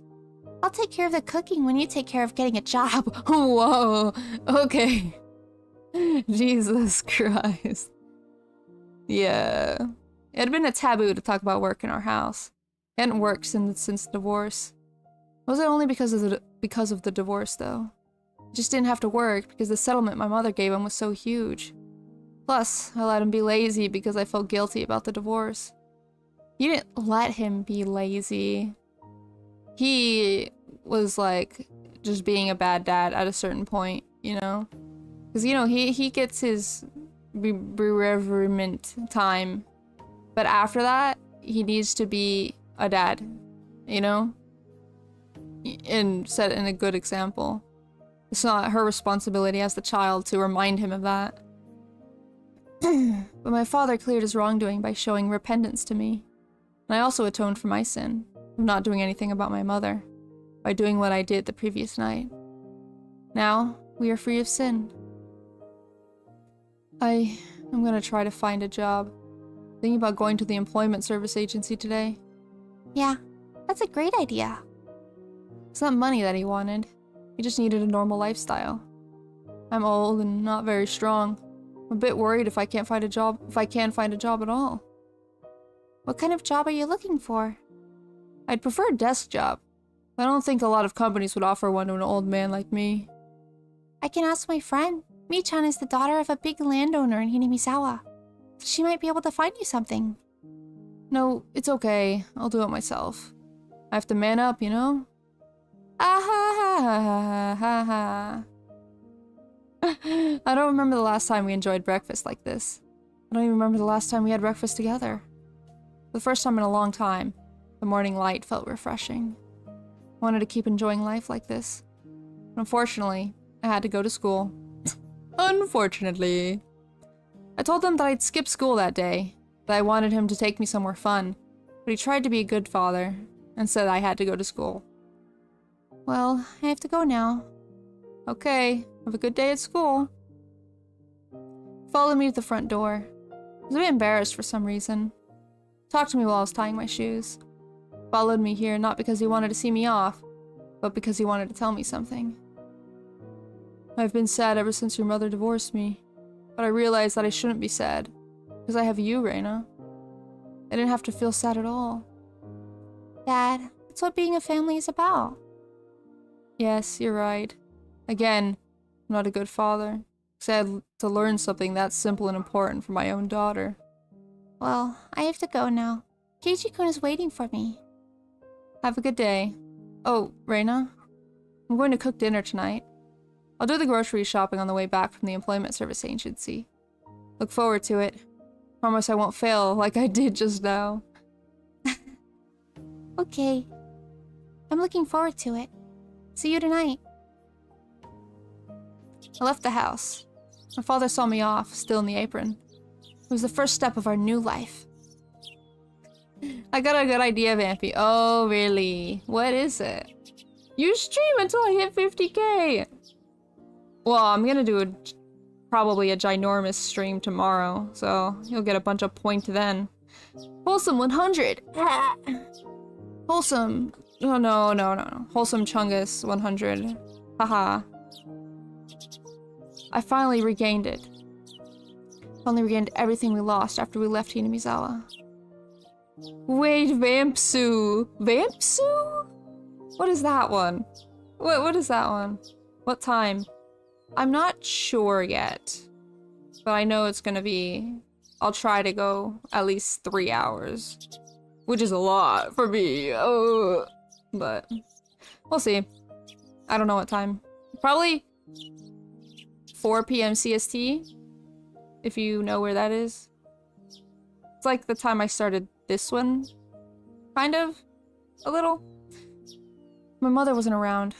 I didn't feel sad because I had my father. The cries of the cicadas sounded as if they were celebrating my new life. And then Oishi comes around. And he's like, hey, who murdered these people? And Rena's like, haha, wasn't me, teehee. I would never do anything, ever. And then he's like, I know you did the bad things at the school. And she's like, oh, wah. And then she has flashbacks and PTSD, and then she murders him. That's my guess, anyway. The sunshine was bright, and the wind was sending up a nice breeze. The only thing that wasn't nice was the ticking clock. It was a bit late because I spent too much time talking with my father. Keiichi-kun might already be gone. I don't think he'd be waiting for me that long. But he was there anyway. Hey! Good morning! Good morning. Sorry I'm late. It's okay. I usually make you wait, so it's okay that I wait once in a while. Wah-ha-ha-ha! We're really going to be late. We should walk fast, I think. Yeah, let's walk fast. Might have to run at the end. Mii-chan might already be gone. She's waiting for sure. We're friends. We'd never leave each other behind, right? Dots. Dun, dun, dun, dun. The freaking song. This song. I don't know if it's this song, but that song. Oh, what is it called? It always gets copyright striked on YouTube. Always. So, whenever this happens, it will be muted on YouTube. So this is the only time you'll ever be able to watch those sections. It always gets copyright striked. Anyway, something good happened this morning? What? Why do you ask that? Well, you look very happy for some reason.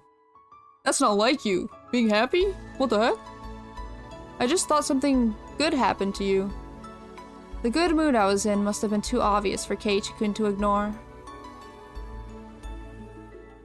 I had not only my family, but my friends too. Felt something warm spreading in my heart. Well, I'll tell you what happened this morning. My father made breakfast, but... What? Isn't that the right way to cook eggs? You use salad oil for making salad, don't you? What?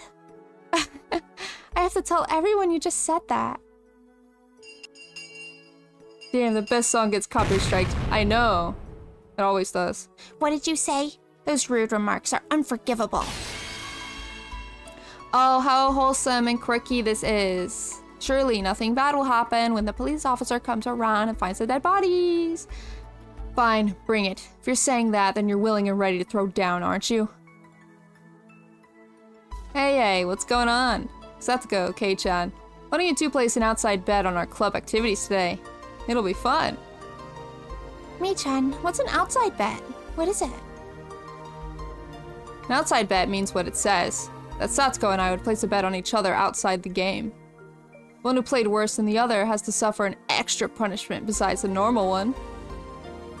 That means I get to see one of you suffer no matter who loses today.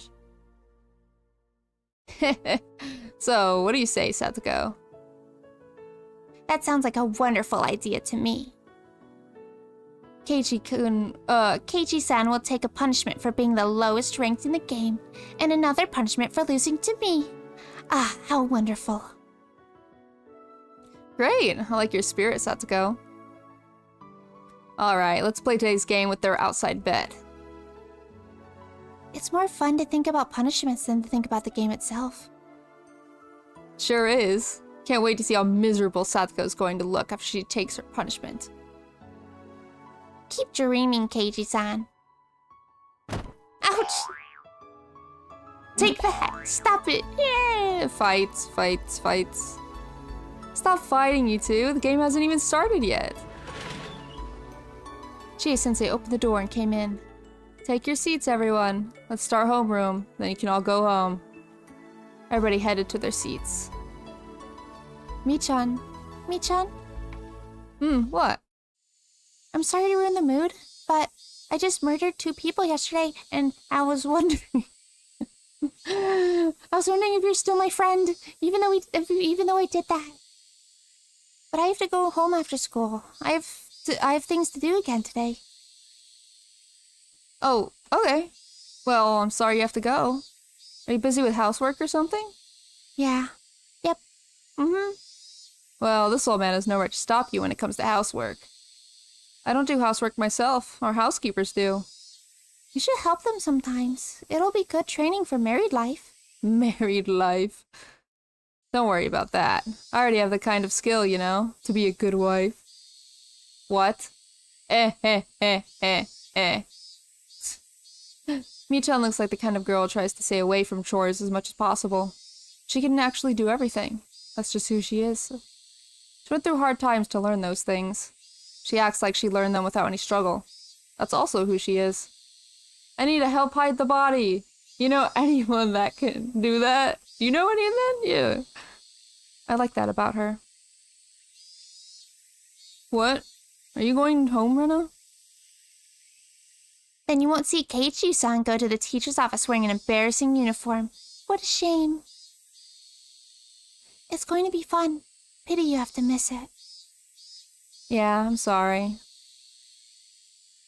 You went home right after school for housework yesterday, too. Something happened? Yeah, kind of. It might take me a few more days. Well, then I guess you can't join us for a while. Maybe. I'll try to finish as soon as I can. Can we help out with the thing you have to do? If it's something like carrying out old furniture, let me know. I can help with that. Are you redecorating your house? This old man can bring you lots of help for that. Oh ho ho! I have an idea. We can make a game out of helping her with her housework. At this rate, the person who doesn't end up helping her would be the winner. Thank you, guys. I really do appreciate it. Well, it seems like there's nothing we can do. Therefore, I announce Ren and Ryugu's withdrawal from the front lines as of today. And I order you to take a rest till you finish doing your housework, and to return to the front as soon as you've regained your strength. Well, there are many games for 4. Oh, can you play Mahjong, Kei-chan? Yeah, he can. I can't remember how well he did for that one time. Yeah! My dad sometimes forces me to play Mahjong with him and his friends from work. Oh ho ho! Of course we're good at Mahjong as well. After that, they fooled around and made a lot of noise, just like they always did. I looked at them and reminded myself that I'd always have a place to return to. I left the classroom with a smile. I was going to Higurashi on my bicycle. I had to find a place to bury the bags with body parts. She still hasn't done that? I thought she did that a day or two ago. Hopefully, I could finish burying all of them today before it gets dark. With that, everything would be over and done with. I don't like that the back of the tiles are made of bamboo. And then we're switching to Keiichi? Oh my gosh. You guys haven't marked them, have you? I wouldn't be too sure. Keiichi-san, you sound traumatized by the experience you had with our card game. Well, I think there are some scratches on them. They're cheap ones, you know. But it's more fun when there's an element of doubt, don't you think? Me, how many reds do you want to use? 6? Rika-chan sounded professional, and it scared me. Oh well. Should start by checking the tiles. Playing mahjong with my family is different from playing it as a club activity. I have to be cautious. This is so weird. Because now that we're switching perspectives like this, Rena is off freaking burying the bodies. About the body parts. And then we just switch to Keiichi having wee happy fun times. It feels weird. It's possible that one tile is missing, that there's one extra of a particular tile in here. We don't do things like that. Still, that's interesting. I didn't think about that. Let's see. Let's put them all face up on the table and check them before we start the game. Come on. Everybody flip the tiles face up.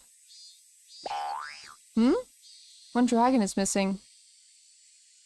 1 low pin and 1 low so are missing too.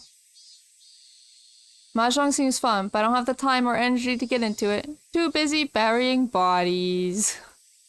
Yeah, me too, me too. I get it. Oh, 1 low one is missing too. Also. What's going on? So many missing tiles. Oh, I remember. Hold on a second. Mion hit the palm of her hand with her fist, moved her chair aside, and stuck her finger into a gap in the floorboards. She then pulled out a tile out of there. There you go. This is the dragon. I don't remember where I put the other 3. Wait, Mion, why are there so many tiles hidden in the classroom? Well, you know. She must have hidden the other 3 tiles somewhere in the classroom and forgot where. Couldn't play mahjong with 3 tiles missing. Suggested playing another game, but Mion insisted that we had to find them and suggested making that treasure hunt our game. As long as I can make Keiichi-san suffer a punishment, I care little as to what kind of game we play. But, to be honest with you, I'd prefer to play something more interesting than that. I agree. Plus, you're not sure where they are. They are hidden. They are here in the classroom, right, Mion? No, they're here.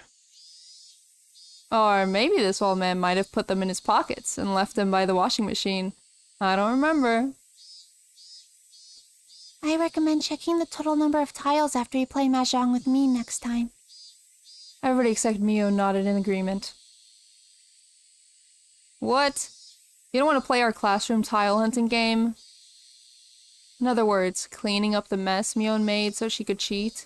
Do it yourself. Don't use our club activities for personal reasons. Fine, fine. So what do you want to do?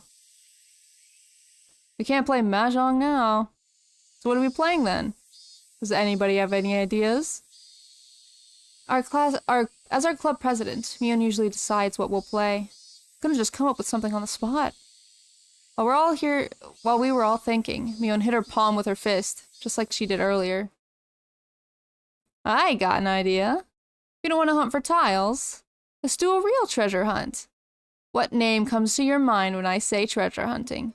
Rena, right? You mean... Are we going to the garbage dump at the dam construction site? I don't really go there often, but that place is large. I've heard that the place is haunted by the ghost of a man who was murdered there. His body was cut into pieces. We shouldn't go near. A ghost? I like it. That's even better. I didn't know there was a rumor like that. I do know that someone was murdered there, that the main suspect is still on the loose.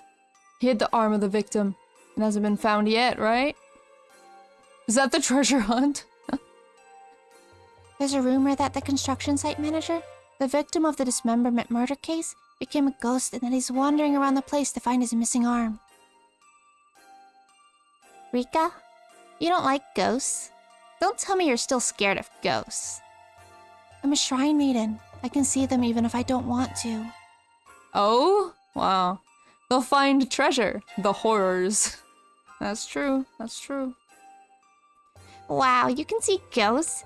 If I remember right, I heard those who can see spirits see them as naturally as they do us. That's utterly ridiculous. I've been living with Rika. Wait. Oh, Keiji said that. I've been living with Rika for a long time. I've never seen anything like that. That's just because you can't see them, but I can. For example, when you're asleep in your bed, I always see Nipa. Oh my gosh. Rika is literally Reimu? I don't know much about Reimu, so I cannot confirm or deny that. Rika, why did you smile like that? What were you about to say? What do you see when I'm sleeping? Satsuko, I feel sorry for you. You can pretend you're not scared of ghosts during the day. I'm pretty sure you get scared when it gets dark. I'm gonna make a silent phone call tonight just to scare the hell out of her. Shrine Maiden has fought ghosts, among other things. Rika's never fought a ghost. I don't think she fights, period. Including myself, I don't think anybody really likes going there. Rena's the only one who does. If Rena finds a ghost when she's in her cute mode, she might take it home with her. Oh my gosh. That's so true. Facts. Based. She'd say, "Oh, I'm taking you home with me." It was so easy to imagine that all of us laughed. Look at all this freaking creepy music in the back, though. Well, let's do it. Let's go treasure hunting. If you find a ghost, you win. You get a point if you find the victim's missing right arm. You also get a point if you find anything that Rena would like. We can show what we found to Rena later. We'll let her decide who's the winner. Oh ho ho. I can't wait to win the game and make Keiji-san take double the punishment. Hey, Satsuko, are you sure you want to win? That means you're gonna see a ghost. Ooh. So stop it. You're just getting on my nerves. I don't want to go there. I'm scared of ghosts too. What do you mean you're scared of ghosts too? Who else are you referring to? I'm not scared at all. Hey, Keiji-san, stop doing that. Let's go, everybody. Let's find the ghost. Woo! Is it woo or is it woo? I don't know. Either or. And it'll be over with. Everything will be over and done with. I'm assuming... Oh. Yes, it will be over when the Higurashi cry. That's the name of the game! That's the name. That's the name. What the heck?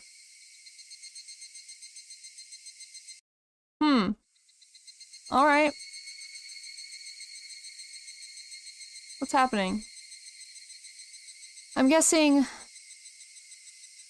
they're gonna be, Rena's gonna be there. Ah, okay. So that's it.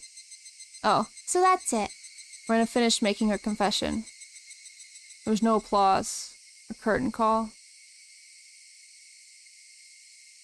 Did she just tell them what she did? I think she did, if I remember correctly. She just straight up says, yeah, I did these things, and I don't feel bad about it. It was quiet and lonely stage that Rena performed on alone. I think I'd forgotten to blink since her confession started. Everybody else seemed to be feeling the same way. It's like, I remember such little things from the anime, and this is one that I remember. I don't know why I remember just this part, but I do. Rena looked at us like she was a teacher waiting for questions from her students. We noticed that she was imitating what Chie-sensei does at the end of class. We all smiled bitterly. I went to Yagouchi earlier to find a place to bury these bags. It was hard to pick a place because I wanted to make sure that nobody would ever find them. I even thought about burying them in my backyard because it might be the safest. But after I thought about it, I knew it wouldn't work. My father might start planting vegetables one day, and he might find them. So it's better that I bury them somewhere in the mountains. Plus, I don't want to let her near my father, even though she's dead. Oh boy. I felt like I did something very bad. Rena's plan was going smoothly. If I'd only hunted for the mahjong tiles instead of insisting on doing something else, this wouldn't have happened. When I looked at the others, they all seemed to be regretting their actions too. Mion hadn't come up with the idea to play at the garbage dump. Satoko hadn't found the broken refrigerator. Oh. If Rika-chan had convinced us not to go. Rena could have had a few more days, and she could have gotten rid of these trash bags. They never would have been found. Then what would have happened next? Nothing. Everything would have remained the same. We could have kept having happy and peaceful days. Rena had been through a hard time. She'd been forcing her face into a smile for us. Fake smile was supposed to become a real smile one day. None of us were supposed to notice that Rena was going through a hard time. After a while, Rena was supposed to be able to forget the bitter memory of killing these two, and she was supposed to live as if nothing had happened. But now, all of her effort, all of her courage, had been ruined. Well, guess she has to dig 4 more graves! Oh, what is that?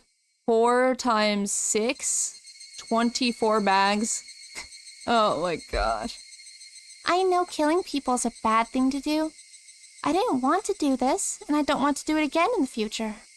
For now. But I believe this was the best solution, and I also believe I didn't do anything wrong. I just applied my utmost efforts when God presented me with an equal opportunity to regain my happy, peaceful life. Oh wow, we're going that far. God presented an equal opportunity, and she just took advantage of it. Saying we should accept suffering and live an immaterial life without desires is nothing more than pretty words from those who have plenty. Nobody can belittle my efforts. Rather, they should praise me for what I did. They should celebrate for me. Rena Ryugu fought for her own fate, and she won. I don't know why I did it, but I interrupted her. I shouldn't have. But I thought I needed to tell her this, so I did. But Rena, why didn't you tell us? What do you mean? Oh! KG, stop. KG, stop. We're friends, aren't we? Friends are always on your side without exception, no matter what. Thought friends were like family. If you told us about it, we could have helped you.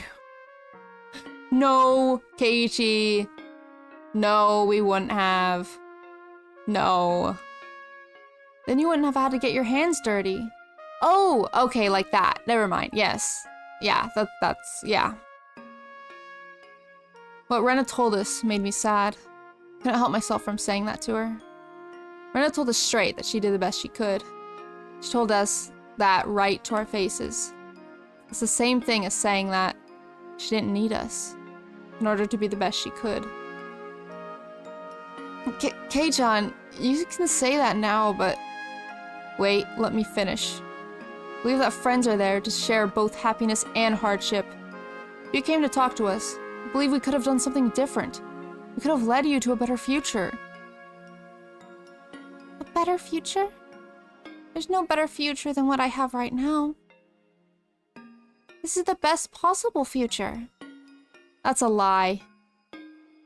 Or that's a lie! Oh, my shout seemed to scare her a little. I knew that Rena didn't believe this was the best possible future. She just didn't have any other choice. If she'd had other choices, she definitely wouldn't have chosen this one. I know you don't believe that, because you're crying. What? Who's crying? Me? I'm not crying. Yes, you are. You've been crying the whole time. Haven't you noticed it? In fact, I didn't see any tears in her eyes or on her face at all. That didn't mean she wasn't crying. Rena was crying. She was crying because she was driven into a corner after all the hard work she did to become happy. Her tears looked so sad. Anyone who couldn't see those tears wasn't really thinking about her. I'm not crying. I won't cry.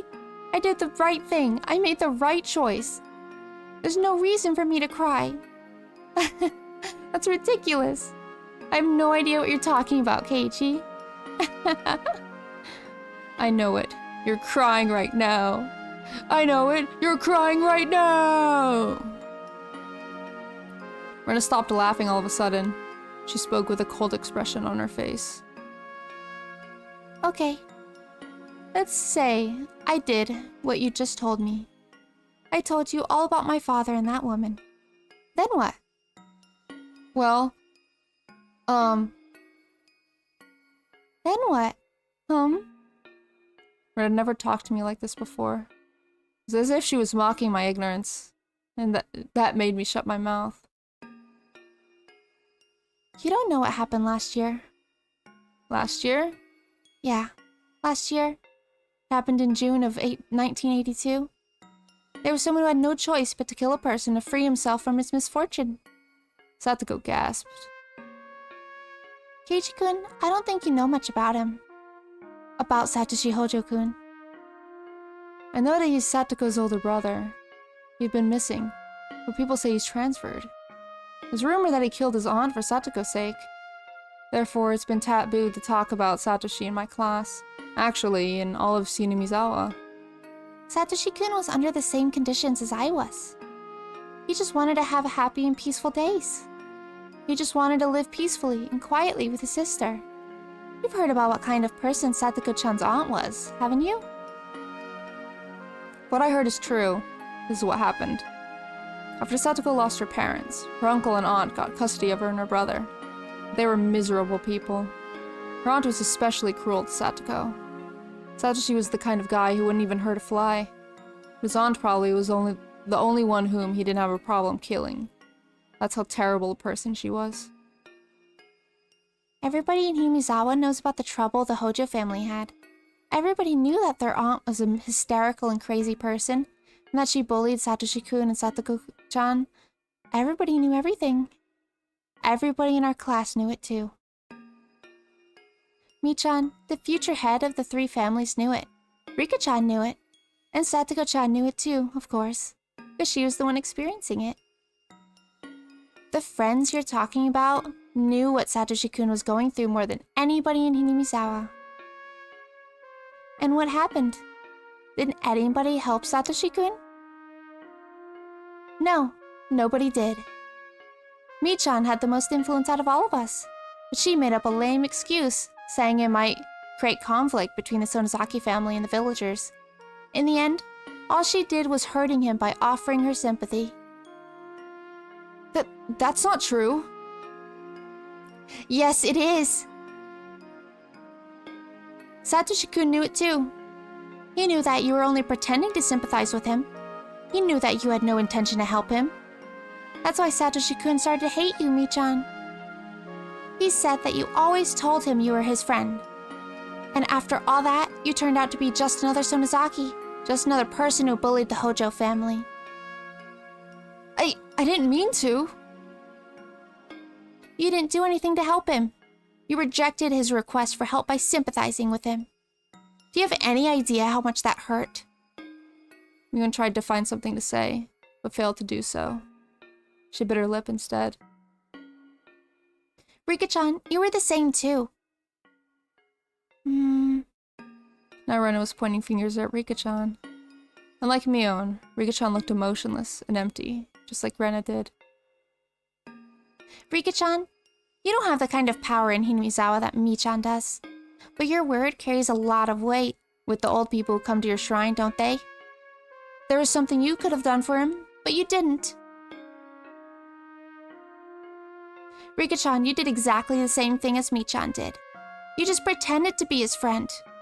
All you did was sympathize with him and Satoko-chan.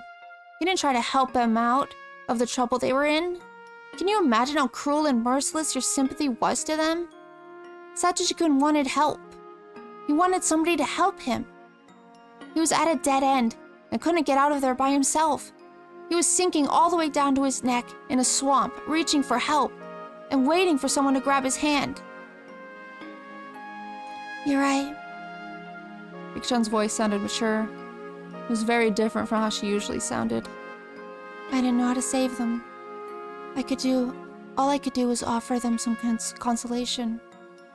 I'm not going to deny it, nor am I going to make excuses for my sin of not trying hard enough to find a way to save them. I didn't know you knew. Rena gave her twisted smile. That ugliness caused me to look away. And Satoko-chan, I don't know if you'll believe me when I say this, but you're weighed down with sin too. I don't understand why she was blaming Satoko. I tried to take her side, but I gasped in surprise when I looked at her. She looked like she was accepting the sin that Rena had mentioned. Satoko must have wanted to confess her sin before Rena pointed it out to her. And so, Satoko opened her mouth first. I don't know if you'll believe me when I tell you this either, but I realized it on my own. I know what my sin is. I see.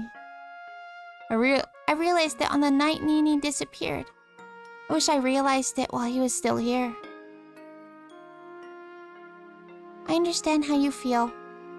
That sense that it was too late for regrets, right? I feel the same way.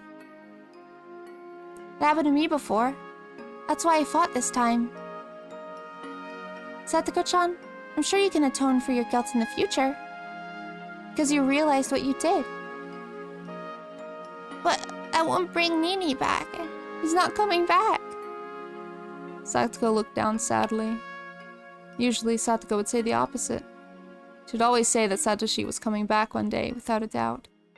But now, she accepted the fact that he would never return. She accepted it easily, as if she knew it already, because he's her brother. Do you understand now? She asked me all of a sudden. That's how they were in 1982. Satoshi couldn't talk to everybody he thought could help him. He told them that he needed help. He told them what he was going through. He consulted with them. He even came to me, even though I just moved here at the time. I don't think it was embarrassing or shameful that he did that. People get desperate when they're unhappy. Satoshi-kun tried very hard, but he couldn't do anything about the situation. And he asked for help. He kept asking for help. You said that friends are always on your side no matter what. But this is what friends really are. They're actually just people you hang around with for fun. They don't help you when you need them. Friends are always like that. That's why I decided not to tell anybody when I found out I was in the same situation as Satoshi-kun. I knew that nobody would help me, and that nobody could. I didn't need sympathy. It only makes me feel worse. It's better that I, at least, have fun at school. In fact, I did have fun at school. I was very happy. I was able to forget about the trouble I had with that woman, even only for a short amount of time at school. I wish Satoshi-kun could have done that too. If he did, he wouldn't have to feel constantly hopeless, and he could have at least enjoyed his time at school. He didn't have any other choice than beating his aunt to death anyway. I didn't know how to help him at that time because I just moved here. All I could do was listen to him and try to make him feel better. But there might have been something more I could have done. Might have been lazy in thinking about what I could do. But at that time, in 1982, I thought I was his friend.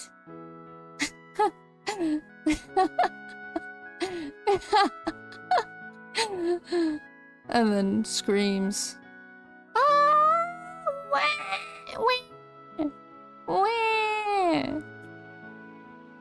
Oh, Rena.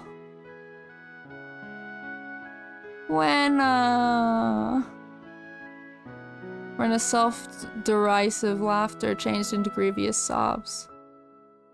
Her tears gradually wore away at our relationship of trust. Nobody will help me. Friends are just people whom you have fun with. You can't trust them. The more Rena cried, the clearer we heard her voice in her heart. Mion, Satoko, and Rika-chan looked into the distance with sad expressions on their faces. I was the only one who could say anything back to her now.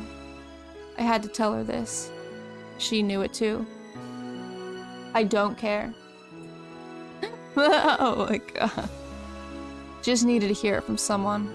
I braced myself to tell her something that might hurt everybody. I understand, Rena. I understand what happened in 1982. I understand that they were heartless, but Satoko also told you this. They realized their sins. They regretted what they did and didn't do. So it should be different this time. They can understand your pain. They can help you. You weren't here last year. I'm afraid you don't know what you're talking about. That's right, I wasn't here last year. I wish I were. If I was here last year, I would have fought for Satoshi. I would have killed the uncle. And the aunt. You're lying. I'm not lying. I've learned how important friends are since I moved to Yumizawa. I'll fight for my friends. If I was here last year and knew what Satoko's aunt did to her and Satoshi, I wouldn't have given Satoshi the opportunity to beat her to death. Because I would have done it myself.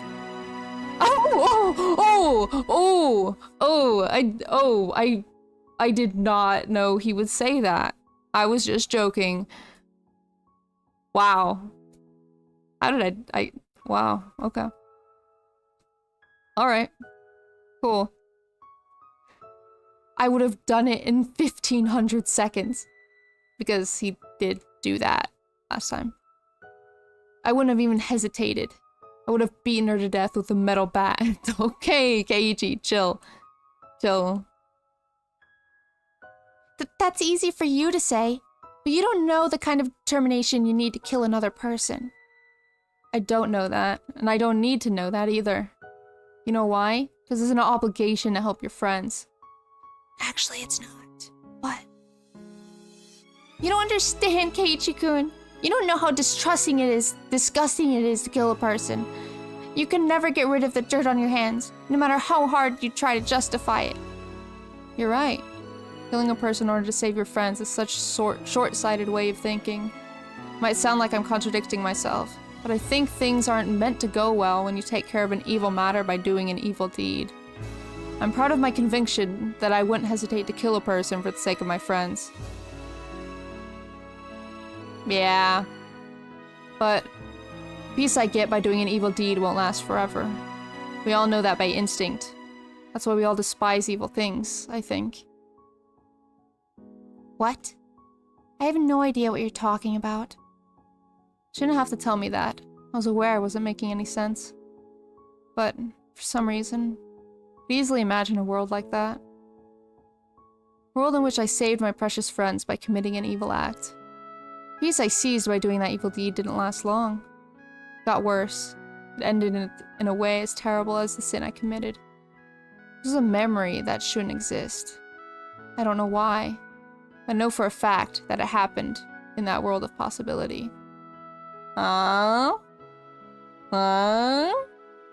Crazy, huh? He knows. I'm sorry. I don't know what I'm talking about. For some weird reason, I couldn't prevent myself from smiling in embarrassment, even in a situation like this. But you know it too, don't you, Rena? You know that you didn't want it to get your hands dirty. You're crying because you wanted us to help you, but we didn't. You didn't want to be a murderer. You're lying when you claim that this was the best choice you could have made. That's why you've been crying. That's not true! That's not true. That's not true. That's not true. You know better than anybody if it's true or not. You've been regretting this from the beginning. You're able to hide the corpses without getting caught. You would never wash the blood off your hands. How are you going to fool yourself into believing that you won't have to live the rest of your life with bearing the burden of your sin? There's only one way to do that. You have to believe that this was the only choice. That means you have to live your life denying your friends and denying that your friends are worth asking for help. Are we worth nothing to you, Rena? Of course not. You always believed that friends exist to help each other. Your friends were immature last year. That's why they couldn't help Satoshi from his unfortunate fate. But people grow up. We don't make the same mistake twice. We don't want to regret the same thing twice. So, believe me. We're your friends. We're on your side.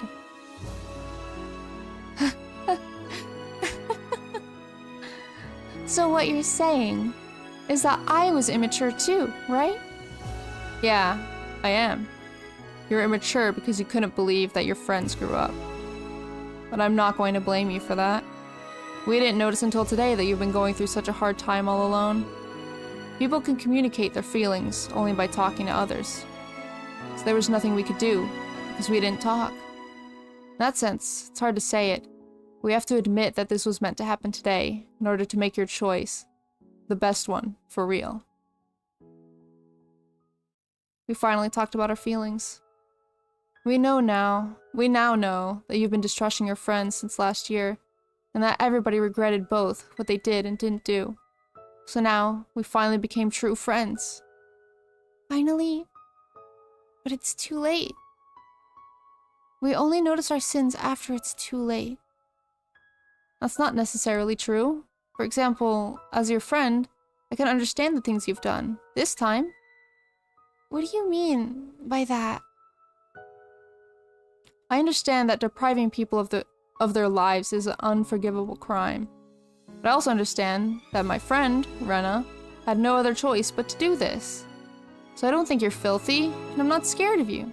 It's okay that you murdered them. I don't care. If something like this happens again, we should talk and think about what we can do together. Don't go to murder next time, maybe. We talk, we murder together. This has already happened, and I understand that. When I say I understand, I mean I forgive you. I don't hate you for what you did. I said that to everybody this time. I said it to all my friends. I accept what Rena did. I accept that she had no other choice but to do this, and that this was her last resort after thinking it through many times. So, I'm going to side with her. Kei-chan. Of course, if she killed them for money or some other stupid reason, I'd drag her to the police. But that wasn't why Rena did this. She couldn't run away. She thought it through before she came to this point. She's guilty of anything. She's only guilty for not talking to us about it beforehand. Oh my gosh. But forgive her for that too. I forgive her for coming to this point. Kichi. So, I beg you all, please forgive me for not noticing Rena's situation and for letting her go through it alone.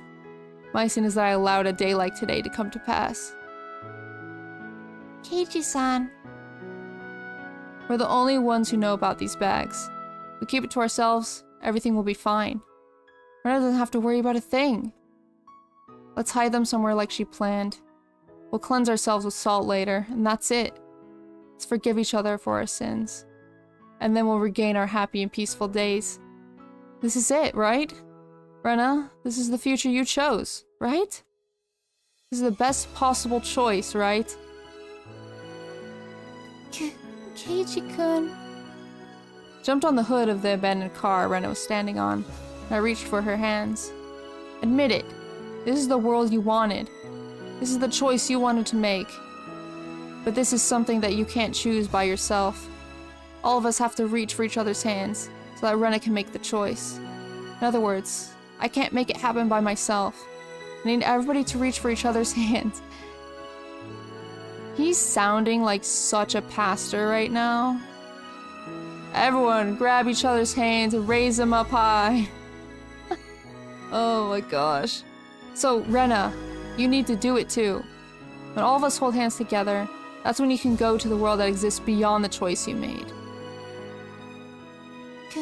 Keiichi-kun, I appreciate it, if you really mean it, but I'm not sure if that's what everybody else wants. A little hand touched mine. It was Rika-chan. Rika-chan! Rena, you aren't filthy. You didn't give up. You seized your fate even though you had to dirty your hands to do it. I have no reason not to accept you. Rika-chan's small hand was strong. She spoke eloquently. I know how comfortable it feels to be stained by disappointment at everything in this world, after getting lost in the maze of misfortune. That's why I can understand how strong you are, and how hard you fought, alone, without giving up. I'm proud of having you in my life. I agree with Keiichi. I forgive you for your sin. So please, forgive me for mine too. Rika-chan. I'm just a little girl without any power, but I could have fought. I'll not give up on my fate. I'll fight like you did. So I ask you to accept me as your friend. Rika-chan usually acts childish, but now she was like a totally different person. She meant every word she was saying. And then another little hand reached out to ours. Satoko. Satoko put her hand over mine and Rika-chan's. She didn't say anything, looking down for a while. Rika-chan urged her to speak. Rika and I both lost our parents. We never cried about it, however. Because we have you, a family, made of friends. I want us to continue to be a family for you. It's natural to get it all out and to confess everything to your family because, well, they're your family. So I think today was a great opportunity for us. I appreciate that we had the chance to forgive each other for our sins. It's just so weird how they keep referring to sins. I wonder what the word is in Japanese. But it's like, oh, I can't even imagine a whole group of friends just chilling and just talking about forgiving each other for their freaking sins. Like, I just can't imagine it. A family made of friends? Setsuko, I like that. I forgive you for your sin, Rena-san. Please forgive me for mine too. A big hand reached out for ours. It was Mion's. And Mion's big fat hand. I always thought it was my job as the leader of this club to talk about the importance of friends. So, I guess I'm not that good a leader after all, huh? Mion. I'm sorry, I didn't mean to make fun of you. Mion still smiled and scratched her head. Rena, I'm ashamed of myself as your friend, and as the club president, for not being able to notice what you've been through. I'd like you to forgive me for that. Of course, I also forgive you for not telling us about it. You couldn't tell me because I wasn't good enough for you. Thought I was trying to be a good leader for you, but guess I wasn't doing my job. It's my fault. So I forgive you for your sin, Rena. Rena, now you have all of our hands. We're all ready for you. It's your turn. Reach out for us. Come to us. This is the world you wanted. We have all of our hands right here for you to reach. So don't hesitate. I'm a murderer. I'll get you guys into trouble. Rena, we are... Oh, Rika. Rena, we are... Rika-chan, You don't need to say anything. we're all here reaching for your hand. What else do we need to say or prove? Rena, you don't need to say anything. All you need to do is reach out for us.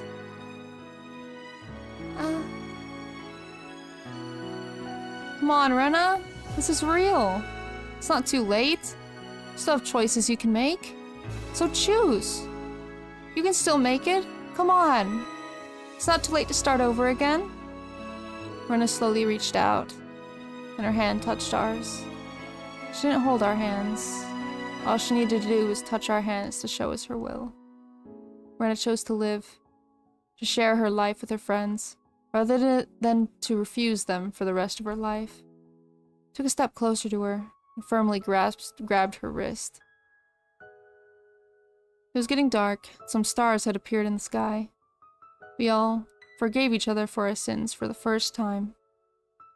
And it was a little embarrassing, but Rena's tears made us all cry, We just kept crying together.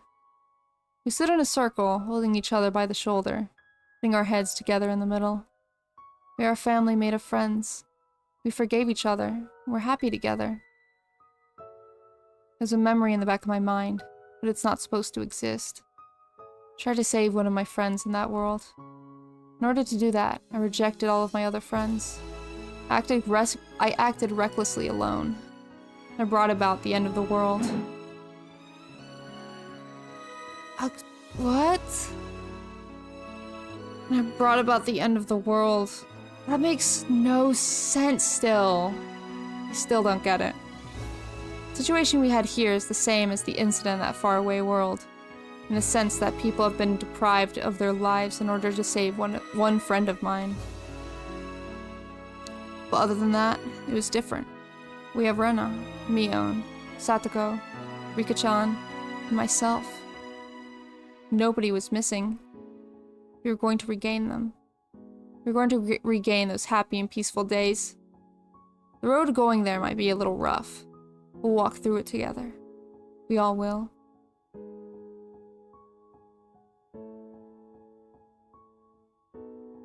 Dang. It's supposed to be about that swamp gas that killed all of Hinamizawa. Yeah, but I still don't get why that happened. Like, it makes no sense to me why that happened.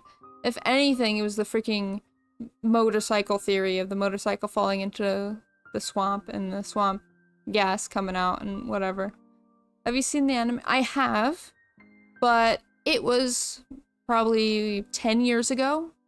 So I don't remember too much of it. But every time we finish an arc, we go in the server and rewatch the anime from that arc. So yeah, no spoils. No spoils. I know some stuff, so I'll know a spoiler when I see it. But I don't know everything. We went to the place in the mountains of Higurashi that Rena picked for bearing the bags. Carrying corpses is a scary thing to do, but it made us united more strongly because of that. Since each part of the corpses is in a separate plastic trash bag, and I'll tell what's inside each other. Inside each other? What? No. What's inside each bag by touching it. First, we forced ourselves to laugh whenever we had to touch the bodies because we were scared. After a while, we got used to it, to the point where we would make jokes about it. Dude, this is so bad. I love how they're framing it like it's a good, funny thing. Like, oh, they're such friends. But it's so bad. Oh my god. Of course, all of that was probably a bluff. We all tried our best. Mion somehow had detailed knowledge on how to hide corpses. And she told me to dig the hole deeper. Oh my god. Rika-chan helped to carry the bags. Satoko used her talent of setting traps to perfectly camouflage the place where we buried the bags. Me? I was in charge of digging the hole. Rena dug it earlier, but I made it a little deeper. After we finished all that, we walked back to the place where we parked our bicycles, and we looked back at the place where we buried the bags. It was completely unnoticeable. We'd never be able to find the place again once we left for home. That's how perfect it looked. Great! Thank you all for your hard work. We're done here. It's time to go home. Mion said it cheerfully, as if we just finished club activities or something. We had no more bags to carry. We no longer had any burden to carry either. We got on our bicycles. Rena was still standing there, looking into the distance. Hey, Rena. What? I'm sorry. Think I caught a cold or something. Feel feverish and dizzy. Rena's face looked slightly red. Mion touched Rena's forehead. It actually was a little warm. She had a tough day today. She had to go through so many things. She had to find a place to hide the corpses. She had to dig a hole. She had to dig a hole! Oh my gosh. We caught her with the bags. We talked about our feelings. We forgave each other. She must be exhausted after a day like that. Rena, you should rest well when you get home. Yes, thank you. I will. Rena, we forgave each other for everything. So don't blame yourself anymore, okay? You were right about me. What do you mean? I couldn't fool myself. No matter how hard I tried to justify what I did, I was still scared.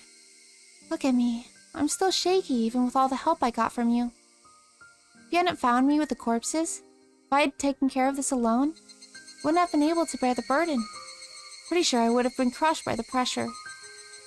She said all this with a bitter smile. It might take her a long time to heal from the pain. And it must be 100 times shorter than the time it would have taken if she did all this alone.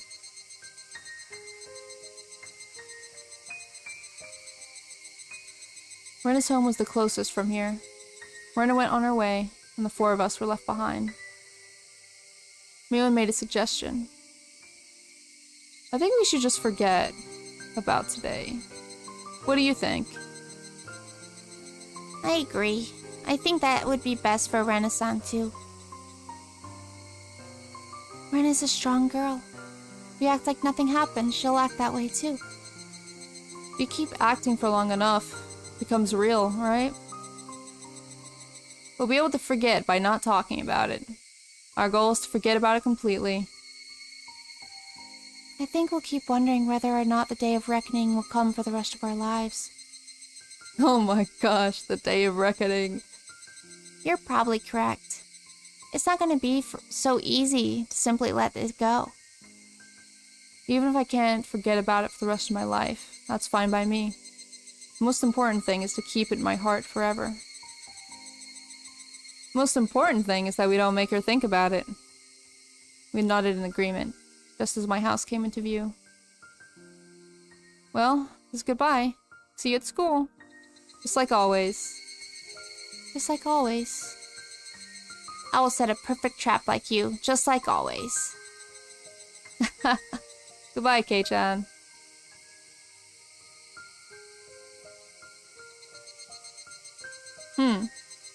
And everything was right with the world.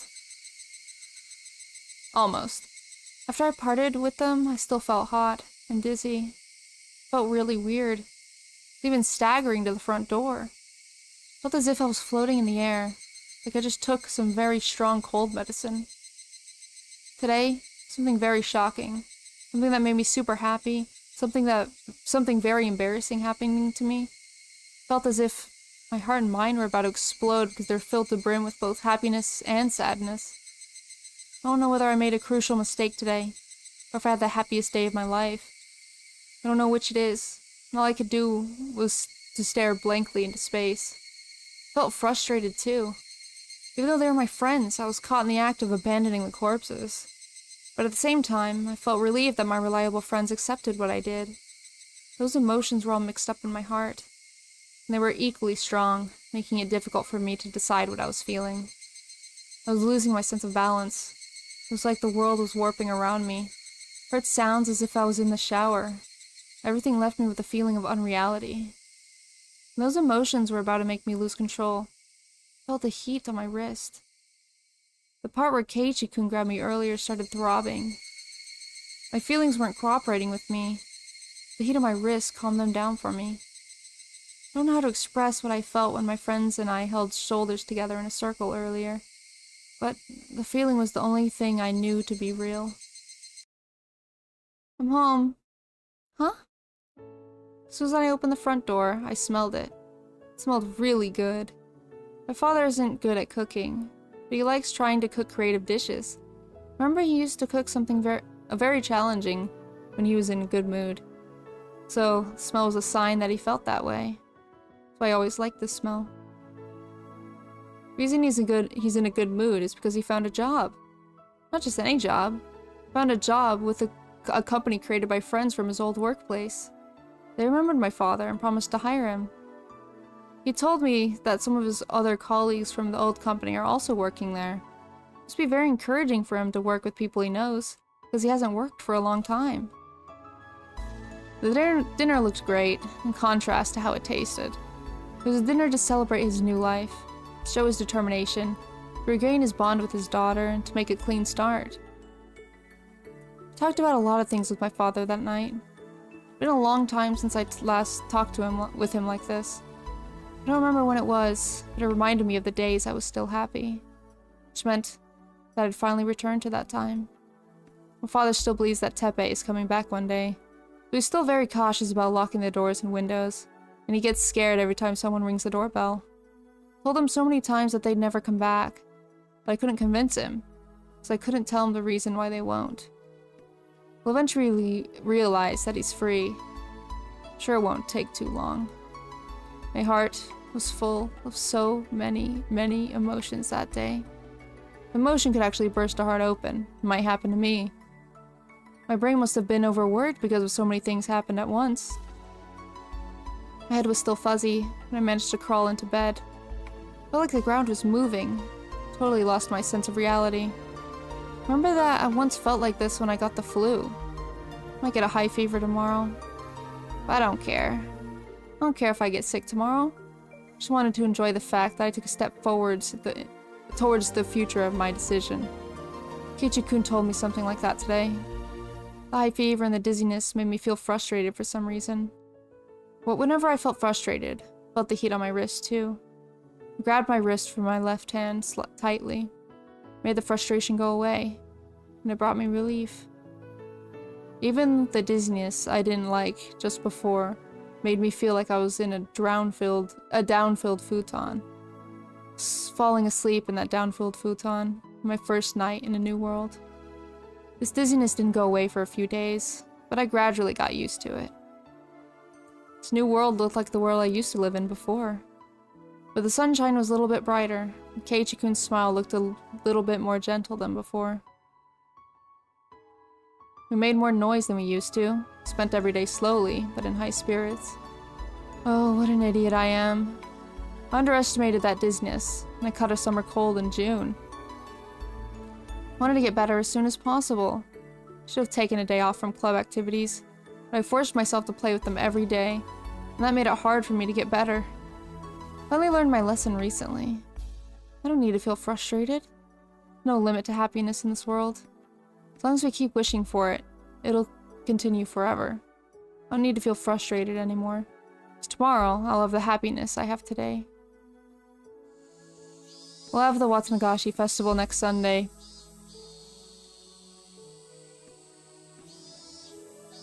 Okay. Nothing bad will happen that day, I can assure you. Michan tells us we'll have a lot of fun, and we'll go extra crazy. Oh yeah, we will. We go extra crazy in Watsunagashi.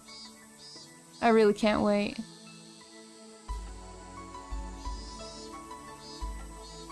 Oh my gosh.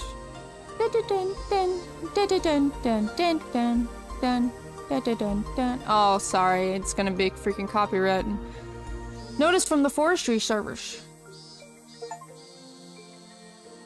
Ah, achievement. You're crying right now. I know it's peak, but we can't listen to it. Notice from the forestry service. We do this and then... It's still June, yet the air is filled with the cries of cicadas. How's everyone in Himizawa doing? Oh, wait. Hold on. Because I was thinking about something while I was reading that. What is it? Because Tepe somehow came back to life in that chapter, right? Or am I thinking of a different chapter? But he came back to life somehow, and then everybody died. You remember? Like, Keiichi literally murdered Tepe. Keiichi literally murdered Tepe, and then, like, buried him. And then, somehow, he's back. And Keiichi was like, I killed him, he's fine. You don't have to worry anymore. And then he goes to the place he buried him, not there. He goes to the house, and he's still alive. And it's like, what the heck happened? So, I think something similar might happen here, but I'm not sure. Somehow Palpatine returned. Yeah. Somehow. We don't know yet how, but somehow. Right, when Oishi made him dig the hole up. Exactly. Exactly what I'm thinking about. How's everyone in Higurashi doing? The Higurashi festival is coming just around the corner. We staff members from the forestry service are going to perform a wood sculpting demonstration at the festival. We'll be happy to lend out our tools and teach your kids how to sculpt wood themselves. It'll be an excellent memorial gift. Also, we would like to inform everyone that we're going to cut down trees in the local hills this summer as a part of the fourth Forestry Landscape Management Project. This project involves preserving the beauty of the forest by cutting down old trees and planting new ones. Forestry Service needs volunteers who are interested in helping us cut down the old trees. You can enjoy the beauty of nature under the blue sky while helping out with this preservation activity. The project will begin during summer break, so you can bring your kids too. This will be a good opportunity for your kids to learn about nature and having a valuable experience. The location of the project are the forests in the Takatsudo and Yaguchi areas. Of course it is. Of course. That'll be great. Bring your kids. Heck yeah. That's what I'm thinking about. Let's freaking go. Alright. And with that, we will be ending it today. Thank you all for coming and listening to this wonderful, beautiful story. Have a good day. Have a good night wherever you are. And I'll see you guys next time. Bye-bye. Bye-bye.